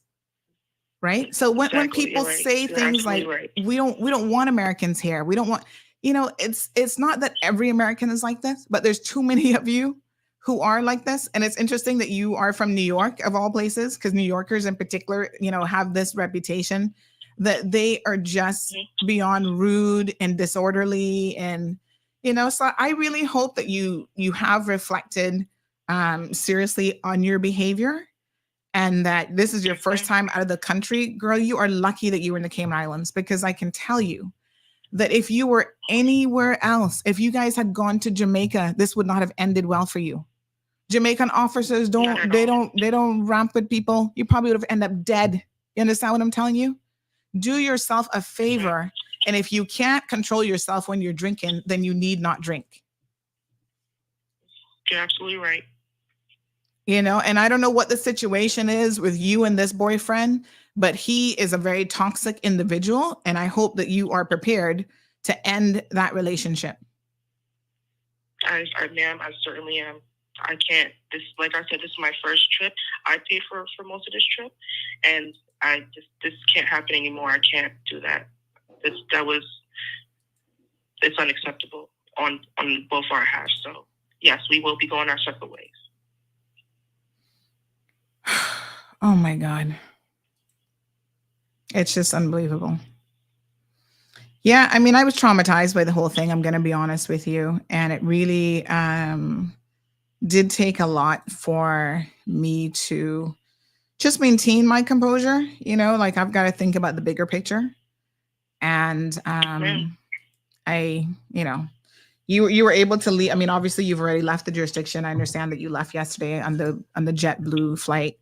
And girl, I was already tracking you down. I was going to find you in the United States of America. I was going to find you. And I understand that you work for a TV station. Something like that, yes. Yeah. So now the implications of this, right? If this was to go on social media for you and your job prospects. Yeah, I understand that. So I mean, you gotta think about these types of things, right? Because they can have far reaching. It's not just about a wild and crazy weekend in the Cayman Islands where we lost control. This could now, in this day and age where stuff is posted online. My life. Exactly. So you're not only impacting other people in a negative way in their lives, you're also doing yourself harm as well. Yes. And you need to also apologize to the other people, your friend Crystal and everybody else who was in your group, because, they had to bear the brunt. Okay. Because they had to bear the brunt of your decisions. Because I couldn't allow them to remain in the property, not knowing whether you would try to come back and act out again or whatever. So everybody had to go. Right. And you know what? I'm not mad at the decision. That's the best decision you made for yourself and your business and your home that you put your hard-earned money into. So I totally understand that. So in addition to the damage to my property, your boyfriend also caused damage to neighbor's fence. And so, y'all need to think about it. I don't know how much that's going to cost, but, you need to make sure that you are prepared to settle up and to pay this in full. You need to reach out to Crystal, because obviously the process is it will go to her. So you need to give her money. And I don't honestly think that Crystal and anybody else should be contributing to this. If you want to take true accountability, you pay up and then you work out. I don't think they should either. Yeah. No, that's why I'm saying I think that's why I honestly want to get in contact with you, because I want to know the damage costs and stuff, because I told them I am ready to take responsibility and I will pay. Okay. Because it's not fair to them. Yeah. Well, what you can do, if you want to email me if you want to WhatsApp me your email address, I'll forward you the quotation from the contractor. But you're looking at over $5,000 worth of repairs. Okay, no problem. Okay. All right. All right. I appreciate the phone call. Thank you for listening to me, Miss Sandy. I hope you have a great day. Thanks very much. Wow. Talk about timing. I don't know if she listens to the program, but this is what I had to deal with this weekend. I wasn't going to even go into all the details, but now y'all get an idea. You see the damage? Broken walls. These people lost. Look at this. This entire wall has to be redone. Doors off the hinges. Stuff thrown on the tile and on the wall. Broken. I don't even remember where I bought this little crystal vase from, but that's broken and destroyed. And then the boyfriend acting out the most, right? After doing all of this, the attitude. And, I took into account that they were drunk. And that's why I tell y'all need to stay away from alcohol. Nothing good comes out of alcohol. Y'all not realize it yet, or I was up at 2:30 in the morning. I don't stay up at no 2:30 in the morning in those streets of Cayman over foolishness. All day yesterday, I was so tired, trying to recoup from the loss of sleep and the stress, and I'm sure my blood pressure was high. Paul said to put them on the stop list. Well, I don't even have the power in this country to do that, but somebody better get their name. So the guy is still in police custody, and they're preparing the file now to hand it over to legal. Amori says, what type of people were they? Oh, my God. Well, I'm going to show you video. We've had to bleep out some of the expletives from the police because they waited so long to do what they needed to do. And like I told her, police should have arrested her too, because she was sitting there insulting them, having the most to say to them, that's how she found my place. Listen, when she said that, boy, I tell you, that is when that Georgetown blood started to boil. And I was like, Sandy, you are better than this. Because anyhow, she was closer to me. I'm telling you, my hand would have made contact with her jaw. You understand me? You don't know the hard work that people put into stuff. Then you can come and destroy it.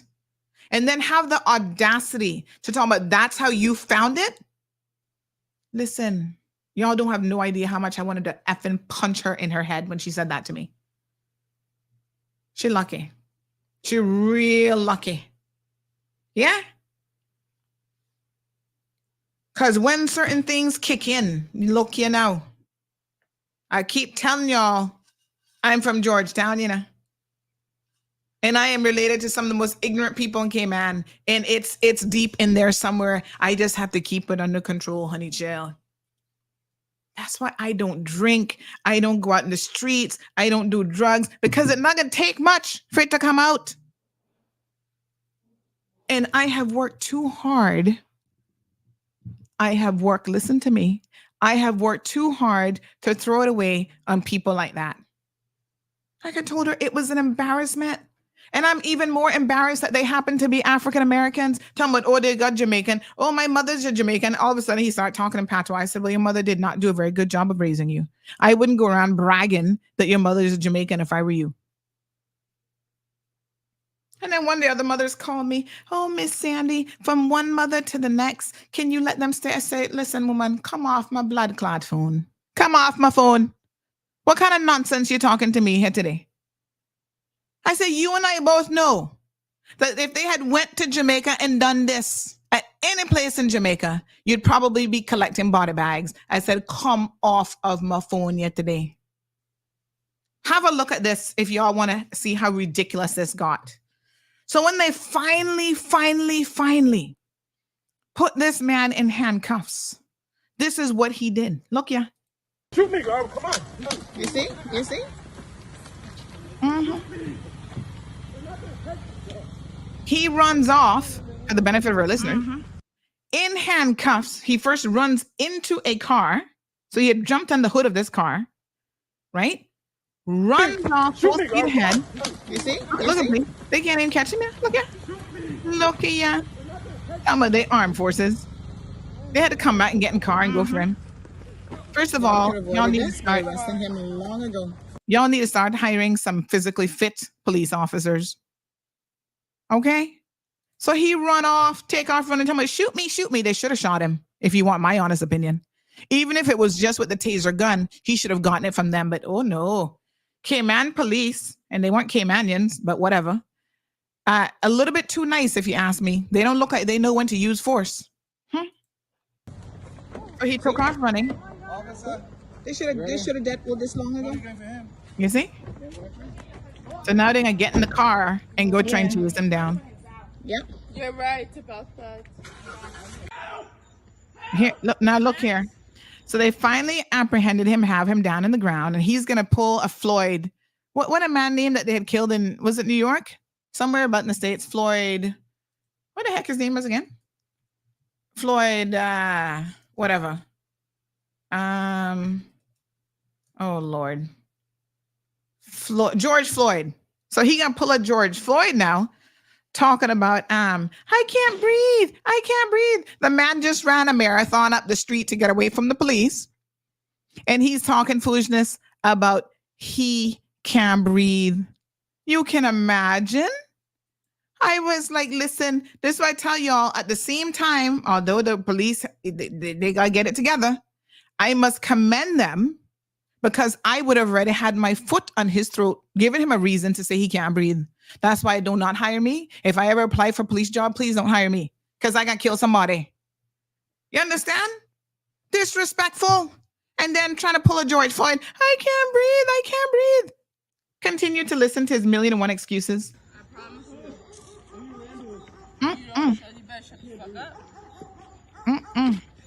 That's the girlfriend just called now. I don't need to get nothing. At one point, she went and boxed him when he was on the ground. Oh my God. Oh, he can't breathe. Listen to what he can say now. Look here. Waking up the neighborhood 12 o'clock in the morning. Even the poor dog's barking. This is him. This is it. Look at him. Can I have my inhaler? All of a sudden now he got asthma. I need my inhaler. I need my inhaler, please. I have difficulty breathing.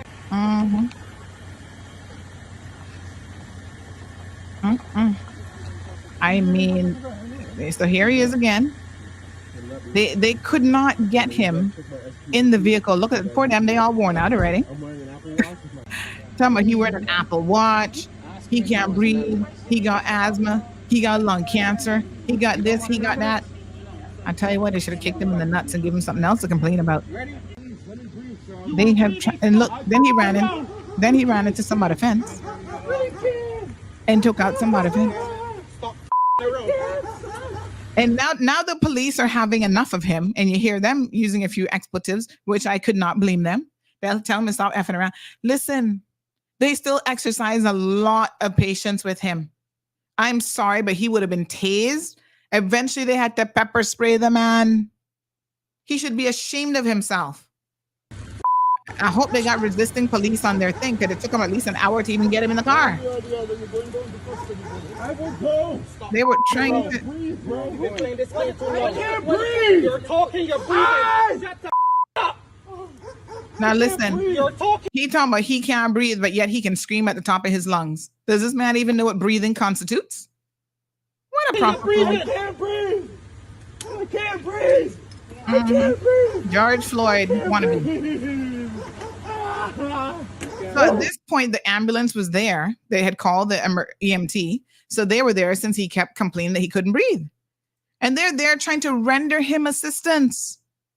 And he's still talking foolish, but he can't. The ambulance is like, we're here. If you can't breathe, let us help you.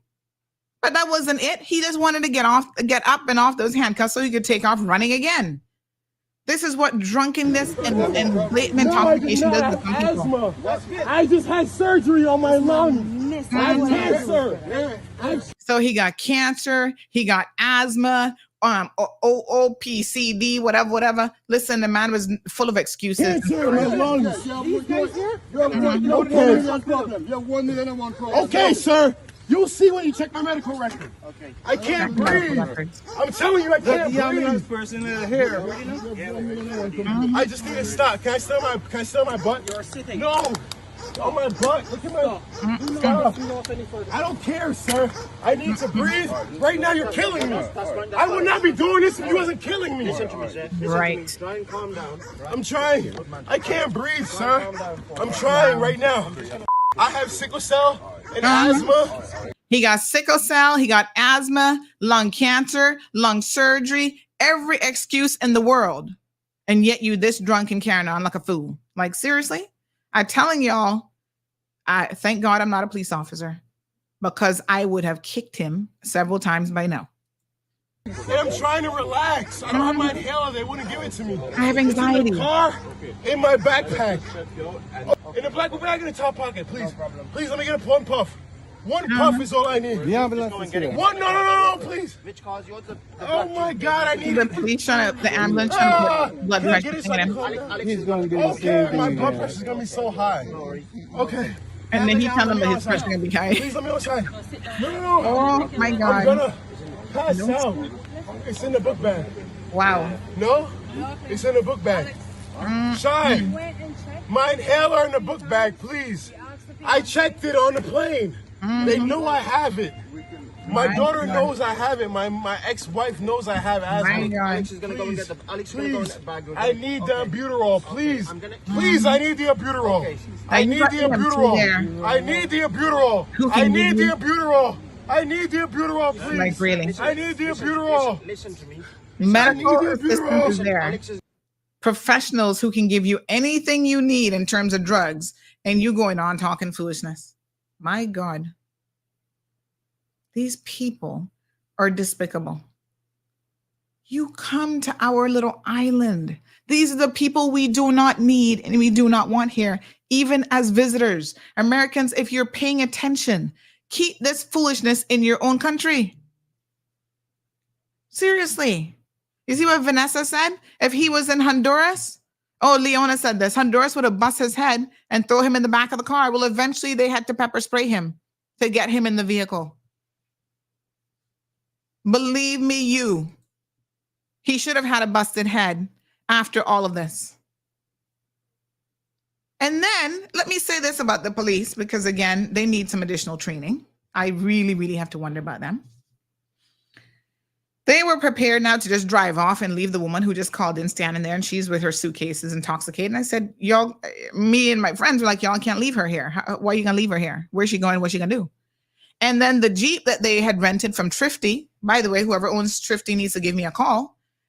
The Jeep was there with the keys and ignition. So I said, listen, it doesn't take Sherlock Holmes to figure out that she's going to jump behind the wheel of the car and take off in this vehicle. Drunk and don't know where she's going and either crash into somebody's house or kill somebody on the roadway. Police like, well, we can't drive the vehicle. We can't do nothing about it. The other parties that they're with, well, we're not driving it. We're not on that contract, so we're not going to touch it. I said, good. I'm going to move the vehicle. I'm going to do the responsible thing here and move the vehicle.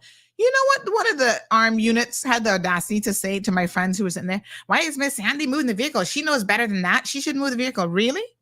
It's on private property and in a private community, and you want it to just be left on the side of the road?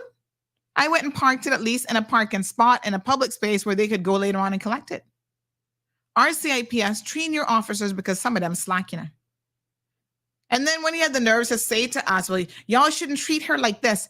We shouldn't treat her like, listen to me. That's when I was tempted to tell that officer something, you know, but I said, here we go again. I would be the one who's arrested and thrown in jail quicker than what they were able to do with this man for insulting a police and this, that, and the next thing. Officers, don't say such stupid things to people, okay? And I'm going to tell you the truth. You're a Bajan police officers, and I ain't got nothing against Bajans, Jamaicans, or anybody else, but you need to be respectful to the opportunity that you have in this country. Because you know if you were in Barbados, you would have bust that man open long time. Stop your foolishness. Oh, we mustn't treat people like this. What about how they're treating us? Huh? What about how they came here and treated us? And she's lucky, like I said, that I didn't treat her no kind of way. Because trust me, the temptation was very great. Don't insult us, officers of the law. How about, oh, y'all must not treat people like this. Would you have the same sympathy if that was a Caymanian young person drunken on the streets? Would you have had said the same thing? Like, oh, you mustn't treat a Caymanian like this? I doubt it. Don't get me started on you RCIPS people, because some of y'all not no good. Seriously. Up until that point, the armed unit wasn't too bad because they were like, boy, they don't know why he not arrested, but they're not, that's not their job. They're just here for support, blah, blah, blah, blah. The women that night did more to apprehend this man and put him in the car than the men. I gotta be honest with you. And you see poor damn, they were huffing and puffing. Try and put some of your officers on a exercise program, Mr. Kurt Walton, because they need to lose some weight and they need to be physically fit in order to be able to deal with people like this. This man outrun somebody in handcuffs, cannot run the police. Like, really? Multiple police officers? Oh, my God. Gabby says, well, damn, if I have pepper spray, why can't us women have it? Well, you're going to be in the same situation. You're not going to use it either when you need it. Maurice says, merciful Jehovah, Sandy, you had an eventful weekend. Yes, my love. Oh my God. Tammy says he's walking dead. I can't understand so many illnesses, yet he's so strong and mighty. You understand? No, sir. I got this. I got that. I just had cancer. I just had surgery. I need my inhaler. I was like, what you need is a swift kick in the head with a steel toe boot. That's what you need. But nobody not give that to you. So he remains in police custody, little piece of shit. Mm-hmm.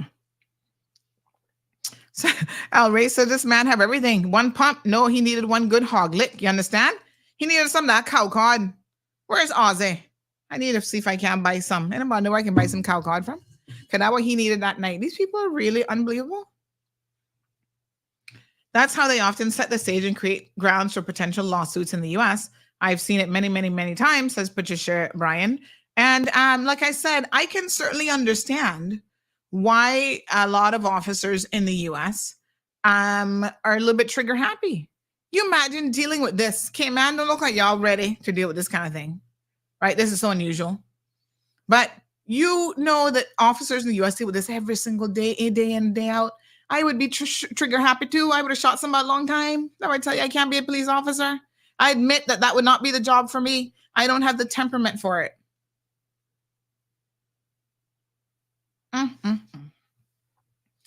Anyway, as y'all heard, the woman called. I mean, I guess thank you for the apology and the phone call. And you have the bill. I'm happy to send it to you. Just send my $5,200 ASAP. Aliano says imported slackness, big ego with a big gun and a small you know what. Alejandro says they're waiting for you to tell them what to do as usual. The police is just a service and want to do nothing. Charles says asthma and took off running. Yeah, listen, I was like, what the heck? In handcuffs, he could run like that, you know? Looks like he's had experience being in handcuffs before. Mr. Goodluck says that came on Swanky, hit hard. I know Swanky, honey child. That must be some hardcore, I don't know what the hell he was drinking. Someone thinks he's on something more than just alcohol, but listen, alcohol can make you do some stupid stuff. Rough C says, imagine if they didn't have him in handcuffs. Imagine. Alejandro says there should be mandatory fit physically and mentally. And they should do regular, there should be a requirement because what happens is some of them get the job when they're not physically fit. I mean, when they are, and then they put on, you know, the extra weight, whatever. Every year, you should have to take a little physical exam. Andrea says, so sickness make people do rubbish. Kiss my teeth. Yasmin says in Jamaica, he would get some kicks. Trust me. That would have been the least. Strong Wilt says surgery and he running like Usain Bolt. You can imagine. Yeah. So anyway, he's still in police custody. And I'm waiting for them to tell me when he's going to be in court because I want to go to court and look at this man now that he's had an opportunity to sober up. Like, seriously, dude?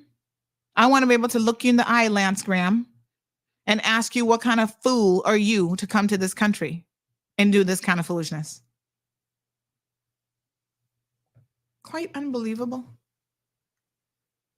So they're interviewing him this morning. I don't know how quickly, because of course now, he's a visitor here and he's supposed to be leaving the country. So we got to hurry up and get him to court. They'll expedite his court case. Caymanians wouldn't get that opportunity either. So he'll probably either be in court today or, as a matter of fact, they did say to call them back. So let's give them after 9 o'clock. Let's give them a call now so we can find out, because they're not going to follow up with you and tell you nothing if you don't call them.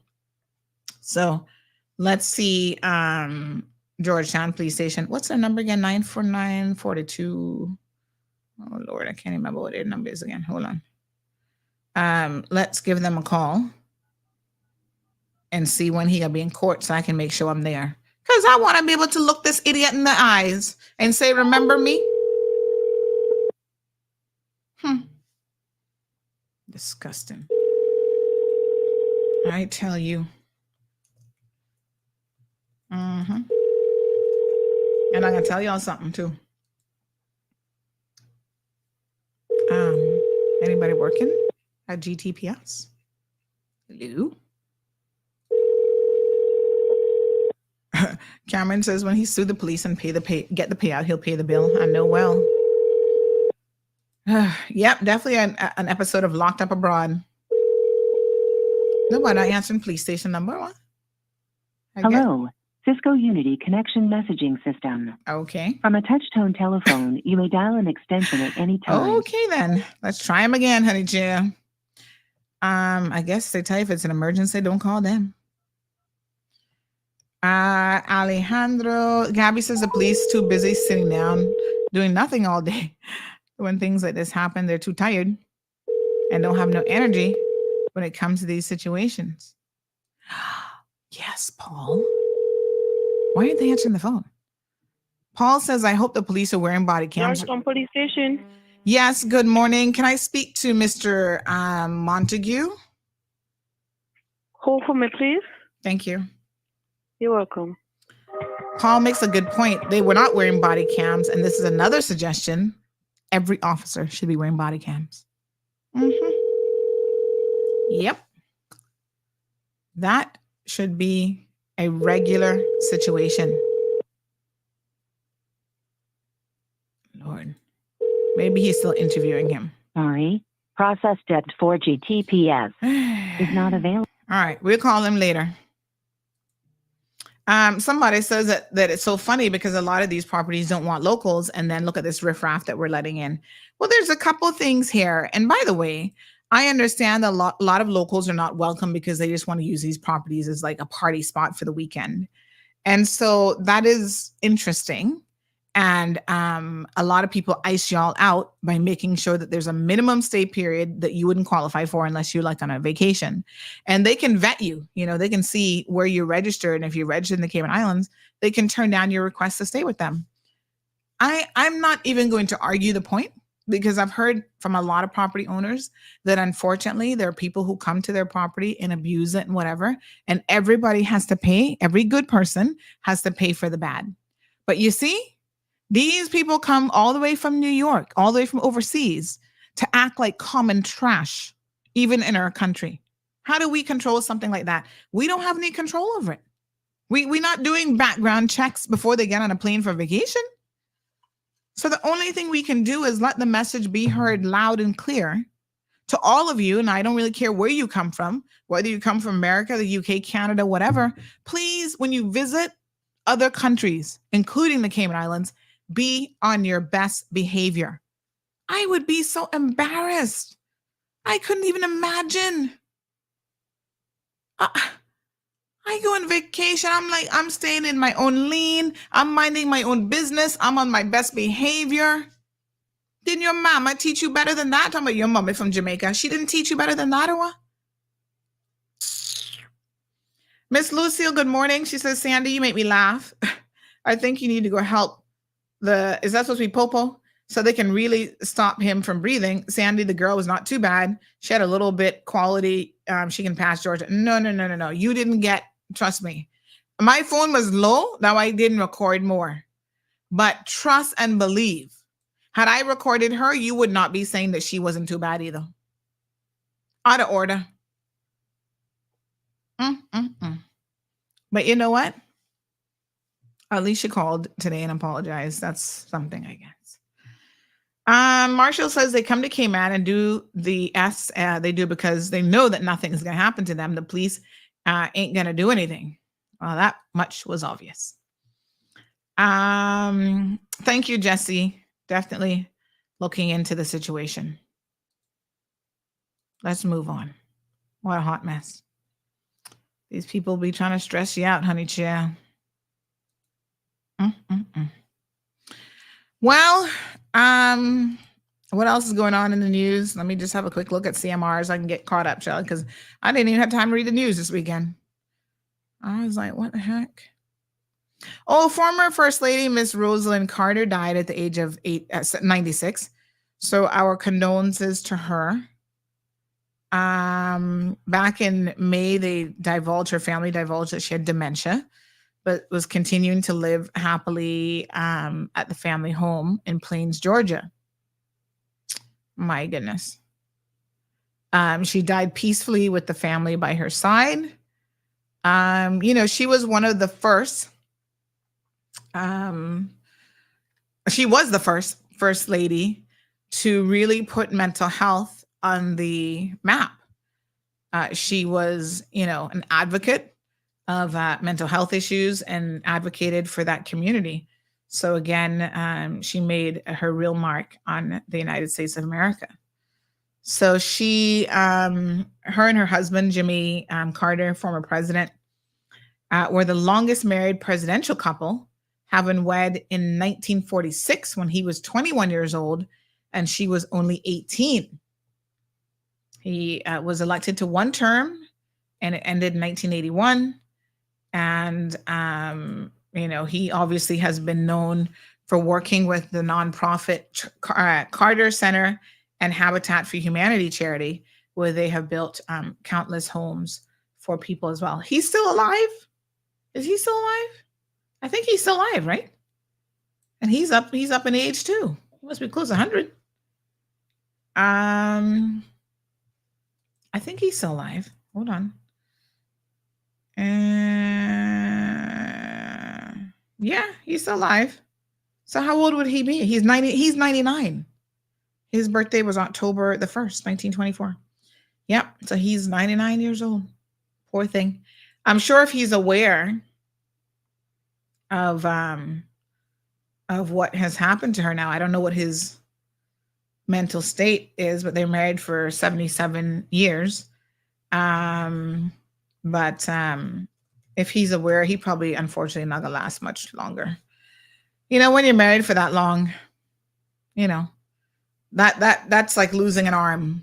You lose it's worse, probably. You lose a loved one like that after all those years. So condolences to the family.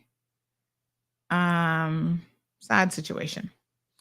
All right. But she lived, 90 something years, and that's a long time, 96. Let's talk about a few other criminal things that happened in the Cayman Islands over the weekend. Thieves forced their way into an apartment after occupant answers the door. Now listen, this is getting out of hand. This is crazy. I don't know who this is in East End and if these people know each other, but they went in there demanding cash before searching the residence. This kind of sounds to me like maybe these people are selling numbers or they felt like they had cash. Like, I don't know. I'm not trying to victim blame, but this does sound a little bit fishy. So we got to wait till some of these details source out. The men brandished a machete at the occupant, demanded cash, and then searched the residence. It says that they then broke into and searched 2 other apartments at the location before leaving with a quantity of cash and personal items. Thankfully, no one was injured. Now, let me be very, very clear, folks. Do not, everybody listening, move in close now. Under no circumstances should you ever open the door to somebody you don't know. Listen, my friends, everybody can purchase a little Ring doorbell.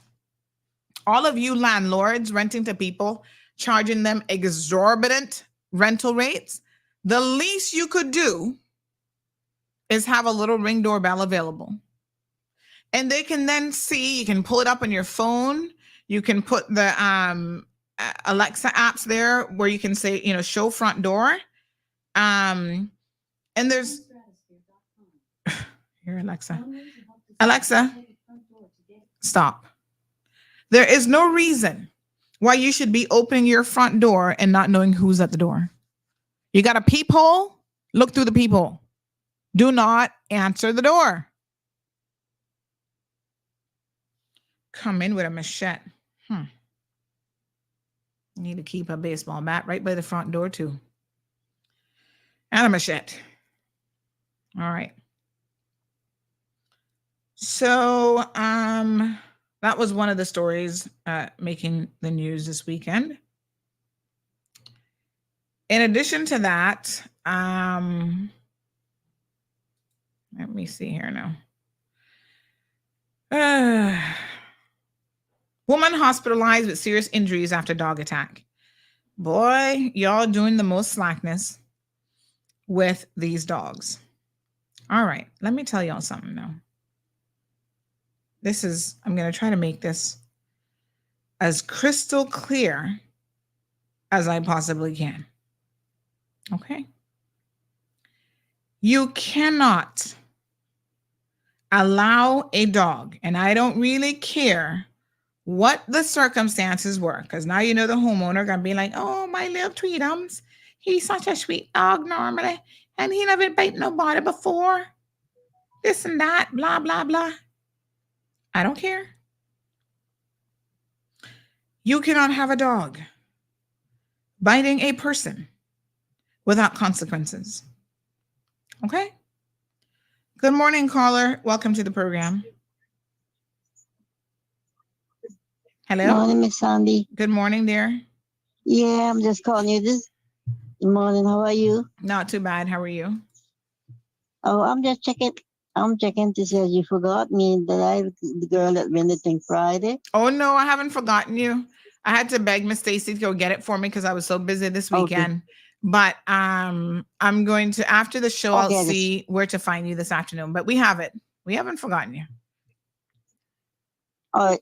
All right, sweetie. All right, baby. All right. All right, my dear. All right. Okay. Thank you. You're welcome. All right. And this is a good week to go shopping too, because everybody doing early Black Friday sales and stuff like that.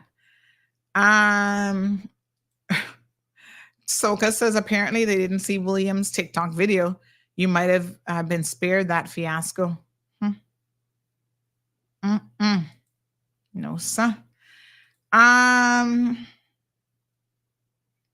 So this dog bit this woman. She's walking, minding her own business at 9:10 p.m. It was reported that a dog had gotten loose from the yard of the residence and had bitten the woman who was passing by. She was bitten several times, causing serious injuries to her legs and arm.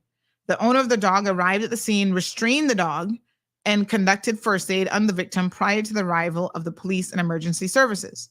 The woman was transported to the hospital via ambulance, where she remains being treated for what appears to be serious but non-life-threatening injuries. Let me tell y'all something, and I'm going to say this as a person who I love, and when I say love, I don't use that word lightly. I love dogs, but this dog needs to be put down. You cannot have a dog that is going to attack someone unprovoked. And I don't care what excuse people have about how the dog may or may not have been provoked. Okay? You cannot allow this to happen. And there are no consequences for this kind of behavior. Hello. The dog needs to be put down. Simple as that. Y'all will learn as owners of dogs. And I see so many people who do not have a clue about how to handle dogs, even little house dogs. The behaviors that y'all allow these dogs to engage in, you need to train yourselves, because your dogs are one instant away from biting someone. And you need to take my advice, because I see it all the time. People be thinking the behavior's cute. And I'm like, there is nothing cute about that behavior. Listen, no dog is going to be in my house and growl at me without consequences. Your dogs need to be trained. Dogs are pack animals, right? And I'm going to tell you this. If you have a dog in your home and that dog does not respect you and even your children, that means that they see you as beneath them in the pack. And that is a very dangerous situation, because they will bite you. It's only a matter of when and under what circumstances. A dog that shows their teeth and shows that attitude to you has no respect for you. And this isn't, listen, I'm not trying to blame the dogs. This isn't like they're consciously sitting there going, oh, I'm not going to respect my owner. Something has gone wrong with your dog. And 99.9% of the time, it's actually the owner's fault. Just like when something go wrong with our children, we need to take responsibility, because 99.9% of the time, it's our fault. We are a contributing factor for why children and dogs act the way in which they do. Because you socialize them wrong from day one. You don't teach them respect. You know, bless his little heart. I don't know where Caesar Milan is these days, but after I had Oscar and Rupert, those are my first two little dogs that I own myself. I had Prince, but he technically wasn't my dog. He was my dog. You know, I grew up with him, but I used to watch Caesar Milan, the dog whisperer, all the time. And one of the things he used to say, he said that dogs need 3 things. It was discipline, rules, boundaries, and limitations, I think is how he used to say it on his show. Good morning, caller. Morning, Miss Sandra. How you doing? Not bad. How are you? This radio station that came on got a call OC Corner Station. Yeah. Radio came station. on. The premier is on it on this morning. And you want to hear her? What? I tried to get in. I called much 9 times. Yeah. Finally to the end, at the last segment, the girl going to tell me that, the phone lines, they're just the phone lines. I said, listen to me, sweetheart. She didn't want no calls? I'll tell you something. They don't want no calls, no, because they spoke of one thing called unity. And I was going to ask her, if unity had value so much for the people in this country, especially from the government sector, why didn't you people unify with the premier and work with him for the sake of the country and the Lord people? Jesus. Why it was so personal to take him down to get up there? Yeah, that's because she need to tell the truth about what a greedy person she is for power. Greedy person is her who took McAllister's e-bank's estate and put it into Crown, and it wasn't in Crown. And I want to find out from her why. And they won't let us have the files. I got a whole concept I've been trying to get to you. And you keep telling me that you're going to see me, you're going to tell me this. You know, give me no calls, answer me. I didn't know where to find you, woman. You call me? It's a lot of money in this thing, No, but listen, can't have it. Well, you need to come on the show and tell the full story, but you can call me anytime, 324-1612. I would love that. 324-1612. Call me and we can arrange for you to come on the show and lay out the full story for the people. No problem with that. 324-1612. Okay, Mom, I'll do that. Thank you. All right, not a problem. I don't want to get started on Julie this morning, the honorable, not so honorable, because let me tell you something. That woman is power hungry. Listen, y'all don't know the woman. Y'all don't know the woman. And the more people stop me in the streets and tell me their experiences with her and tell me more about her. You know how I told you guys I was on the fence about her? Like, part of me don't take to her. Like them old people say, my spirit is just not taken to her. That's the part now that I'm going with. Because this woman is duplicitous. I'm not even going to tell you all how she got to where she got to now being premier of this country. But what I will tell you is the whole thing was calculated. Sorry to say, but that was one of the poor decisions that former Premier Panton made, was bringing her into his government. He should have never done it. This isn't the first time, though. Make the record reveal that this is not the first time she's gotten to premiership by calling a vote of no confidence against someone. Has McKeever Bush forgotten that he's done the exact same thing to her? To him, sorry. That she has done the same thing to him. And you know, civil servants can go around talking about, she's calling out these young men in there, these new MPs, talking about, oh, they only think with their head below, and she gonna school them and she gonna fix them. I don't even think this woman likes men, if I had to be honest. Y'all put 2 and 2 together and make sure it adds up to 4. Anyway, I really had no intentions of talking about her, but I'm surprised. I'm not surprised. A few people said, oh, she's over at Radio Cayman. She probably told them no phone calls because she know the people of this country don't even want her in that position. They should have had the phone lines on fire this morning, every single one of you, telling her, why did you cut off Wayne Panton at the knees with your conniving Judas-ana ways and your dark heart, talking about you a Christian and you want to talk about unity? God don't like ugly, you know? You keep it up, Julie. You could even do your job as minister. You're going to try and run this country as education minister. Look at the failure of that situation. And y'all think people in education like her, y'all need to talk to them civil servants. They can't stand her either. Saying how she's destroyed education and gotten rid of so many Caymanians who were there doing their job, only to put in one person who only looking out for Jamaican Seventh-day Adventist people to put in school positions. Please don't get me started here today. I was trying to be good today. Look what y'all gone and did now. You had to mention her name. Sure. Oh my God. Listen, evil comes in all shapes and sizes, you know.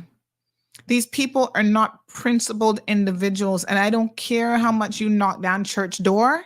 It does not make you a good person. You need to look up the definition of what a Christian is supposed to be, Christ-like. The things that you do, Christine had nothing to do with. That's the devil. You're getting your angels and stuff all mixed up and confused, because the devil was an angel too before he fell from grace. And look at where he ended up. And you know what? His problem was he wanted power. He refused to serve in heaven, and he would rather rule in hell. And some of these MPs, that is their MO, same kind of way. But I know one thing. If y'all think that she has any more of a unified group than Premier Panton had, oh, y'all better think again, and she better think again too. That's why she's trying to do this media circuit. Oh, I'm going to have a press conference. Oh, unity, this and that. You're not fooling us. You are not fooling the people. And I can tell you 90% of the people in this country, because 5% are PPM, the other 5% not got no sense, so they don't know what to believe. 90% of the people in this country, Juliana O'Connor Conley, are not pleased with what you have done in this situation. And the rest of you, from the deputy premiership down, who are now trying to follow under her frock tail with a bunch of lies and conniving and trying to put on this unified front, you're not fooling us either. There will be hell to pay come 2025 in the general election. Don't be fooled, folks. Now, I can only imagine that poor Premier Panton must feel a way, you know. But this is not a failure on him personally or indicative of him. In fact, I'm going to take the positive from this and say that sometimes when we're placed in a situation, we need to then take that opportunity to improve on ourselves. This man is on the verge of probably having a heart attack because of all the stress these people have been putting him in. He's allowed his health to go to the garbage and all kinds of stuff. Take this time now, fall back, and focus on you.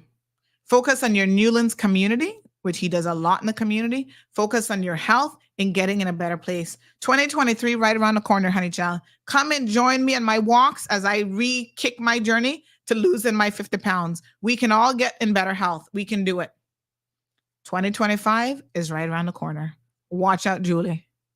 Watch out, not so honorable Juliana O'Connor Conley. And I don't care if she get vexed at me. Ask me if I care. I don't care. because I can tell the people the truth. And I know too much to now believe that your intentions have anything to do with unity. You're not going to do good in that seat, I'm telling you. God don't like ugly. So Patricia said that they took calls this morning.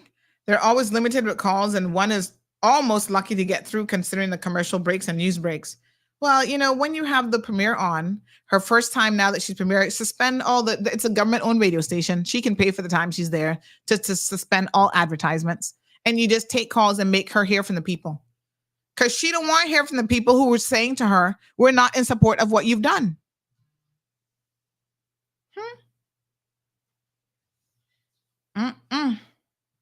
Trust and believe. Absolutely ridiculous. Marshall says, I always say that woman is going to hell in a handbasket. There's no way a Christian, a true woman of God, would conduct themselves in this manner. Yes, her entire behavior is so questionable. It's not even funny. Oh, let's just have a moment of prayer, honey child, because she just makes my skin boil this morning with her foolishness. But like I said, maybe it needed to happen. The premier is obviously, he's learned some tough lessons. You know who to trust. And it wasn't her smiling up in your face all the time. Anyway, it is what it is, honey child. It is what it is. But the people can't forget come 2025. That's for sure. Miss Sue says, absolutely right, Sandy. She's no church person. She's wicked. Well, I'm telling you, people who know her have been stopping me in the streets and telling me what's going on. I might look a little bit tanner this morning because when them people stopped me by the bank, and boy, it was so hot up there. I was like, oh God, I'm getting all burnt up in this little sun. You know, Black people can't take too much sun now, you know. They're like, that woman, I got to tell you about her. I got to tell you about my experience. I was like, oh, Jesus, take the wheel, take the bus. Oh, my God. Rough C says, speaking of Black Friday, why can't they put out something useful for Black Friday sales like water heaters, AC, and oxtail? They're always giving away deals on TV and tools year after year. Can't they change up the deals once in a while? Oxtail and Black Friday. Good morning, caller. Good morning. I wasn't gonna get on, but since they bring up Premier, why say about the whole deal funding is we in Panton had too much hood rats to deal with from the beginning. Then the other hood rats come in from the other place. But what I say he need to do is don't take that speaker job because they only gonna use him. Honey child, hold on. Yes, talk the things them. Tell them to take that and stick it where the sun don't rise. Amen, sister. Amen. Because they need to have 6 days to find the speaker, and then I find him. So I never get to see him, but if I get to see him, but anyway, he might be listening, and if it was me, I wouldn't take it because that's making. Because I tell you, absolutely. I've been so upset, and I'm afraid to tell nobody. I'll cry. I don't know how many tears because it is ridiculous. And yes, that's what she wants, and I never did. And I gotta say, why I could never stand her. Because something that they tried to do my child, her and one other old lesbian that she used to keep company with, because she is no good. And that she is a Christian. I am one. And that she go to heaven, I got to be so close behind her that as she crap, I got to have to smell it. So they only use this church.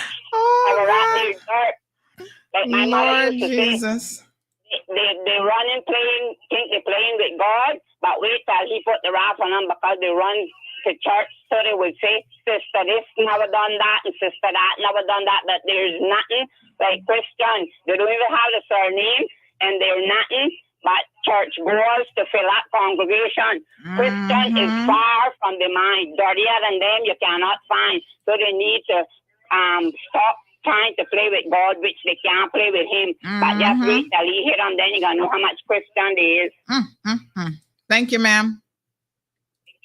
Yes, sir. Speak the truth. Shame the devil. What can I say? Well, Marshall says she's a church person because she goes to church. That doesn't mean that she's a Christian.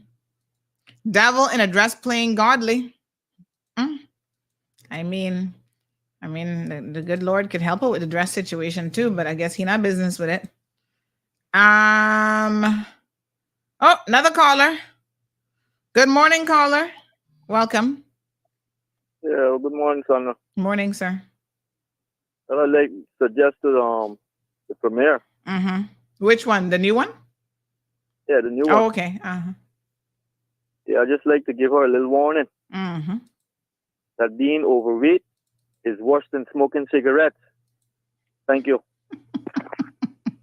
Well, that could go for 90% of the MPs, and that could go for me too, honey child. We all got to do better in that department. So I can't really call kettle calling the pot black. Although, I mean, I'm not quite as chunky as her, but I hear that she used to be an athlete. She used to be a discus thrower or javelin, something, runner, something. She was some athletic thing there. But we all should take heed to that warning. That we're all carrying around, 90% of us are carrying on a little bit too much weight. And so we need to do better with that. And it really is not a good thing. Netball. Thank you, David. China was all over all the sports. Shot put. She was champion girl for netball. Shot put. I had her running track, but she was shot put. Yeah, see, she did shot put. She used to be a PE teacher too. Oh my God. Wow. How do you go from that to this? She did track and field. I mean, what a mess. Well, like I said, I can't really speak too much on it. I mean, I might not be. She probably got 50 pounds on me still, but still, I know I'm 50 pounds overweight. So I'm not calling this the pot over here, and I'm not going to call the kettle black because we both black and we both could do better with exercising. So, thank you, sir, for the warning. Listen, you got your job cut out for you, madam. And I hate to say, but you're starting off on the wrong foot. So somebody shared this with us, a Bible verse here that says, beware of false prophets who come to you in sheep's clothing, but inwardly are ravenous wolves. Matthew chapter 7, verse 15. Whoa. Wow. Spot on with some people, honey child. She did wrestling. Rough Seas, try and behave yourself. She never did no wrestling. Was she on WWE? Did I miss it? Oh my God. Y'all need to behave. I can't see her doing no wrestling though, that's for sure. Power may have changed her, or maybe she was always this way. Miss Brenda says, good morning. There are many truths, and when told, they all differ. Rumors of war. Sandy, we all was young at one time ago, just saying. Yeah, I mean, in relation to your fitness, yes, child. If y'all seen me when I was nice and slim, y'all would have been like, oh, what happened to you, Sandy? But we can get back there. It's we got goals. Anyway, what else was I gonna tell y'all about her?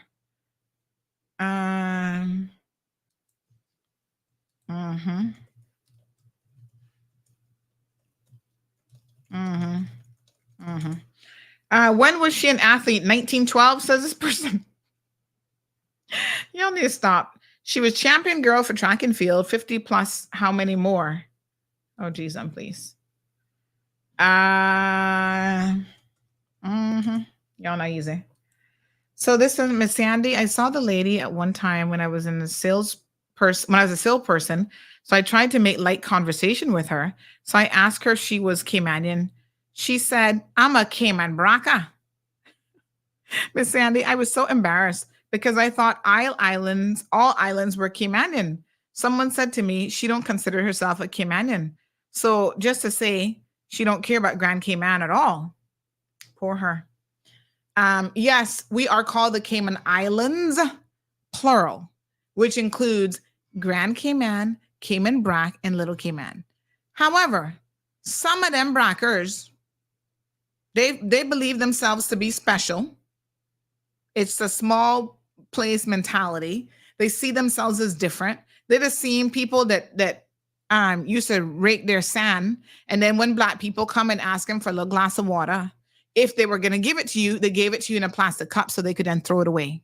Because although they're black, they don't like black people. Now, some of them blackers, not all of them, but some of them not got no sense. They got real small parts, including the mind. And so I'm interested to hear that she wants to be premier of this country now, but only considers herself a Cayman Braca. Well, what about the rest of us, ma'am? You are premier of the Cayman Islands, not of Cayman Brac. But not how they is, child. They believe they're special. All the time they like to go on. So, wow. Oh, I have a question. Can somebody find this out for me? You know, the BRAC MPs get an additional $5,000 per month just because they're coming from the BRAC. So they get it for housing accommodation, which I don't think that they need. And they also get it for transportation. Now that she is premier of this country, presumably she'll be spending the majority of her time right here in Grand Cayman. The capital of the Cayman Islands is not Cayman Brac. So does that mean that she will continue to collect that $5,000 as a BRAC MP if she's going to be here as premier? I'm just wondering, why do we need to give her that for? She should be stationed here and making the occasional trip to Cayman Brac, and she can afford to make it on her own dime. Can somebody ask that question and get me the answer, please? Because I don't think she should be getting it.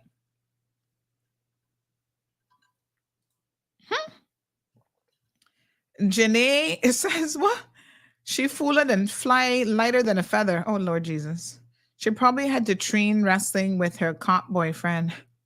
Rough seas, behave yourself. She did karate? No. I don't believe any of that. Magnum says they don't care about Grand Cayman, but they care about the money they get from the revenue that's generated here. Them brackers. She not like men for sure. She's not like men? Oh, not sure what that's supposed to mean, Miss Sue, but good morning, caller. Good morning. Hello. How are you? Good, thanks. How are you? I'm good. How was your weekend? Oh, Lord have mercy. You must have missed half the show then.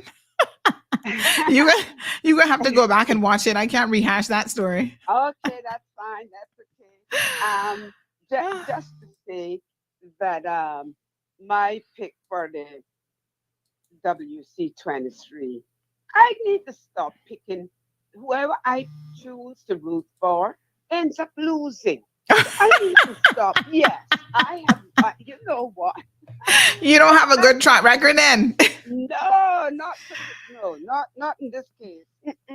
But anyway, I tell you what, I'm a good judge of people, so I think that trumps all. However, wanted to pass on a little joke, as not that I'm endorsing, one side over the other, about Cayman Brac, or whatever.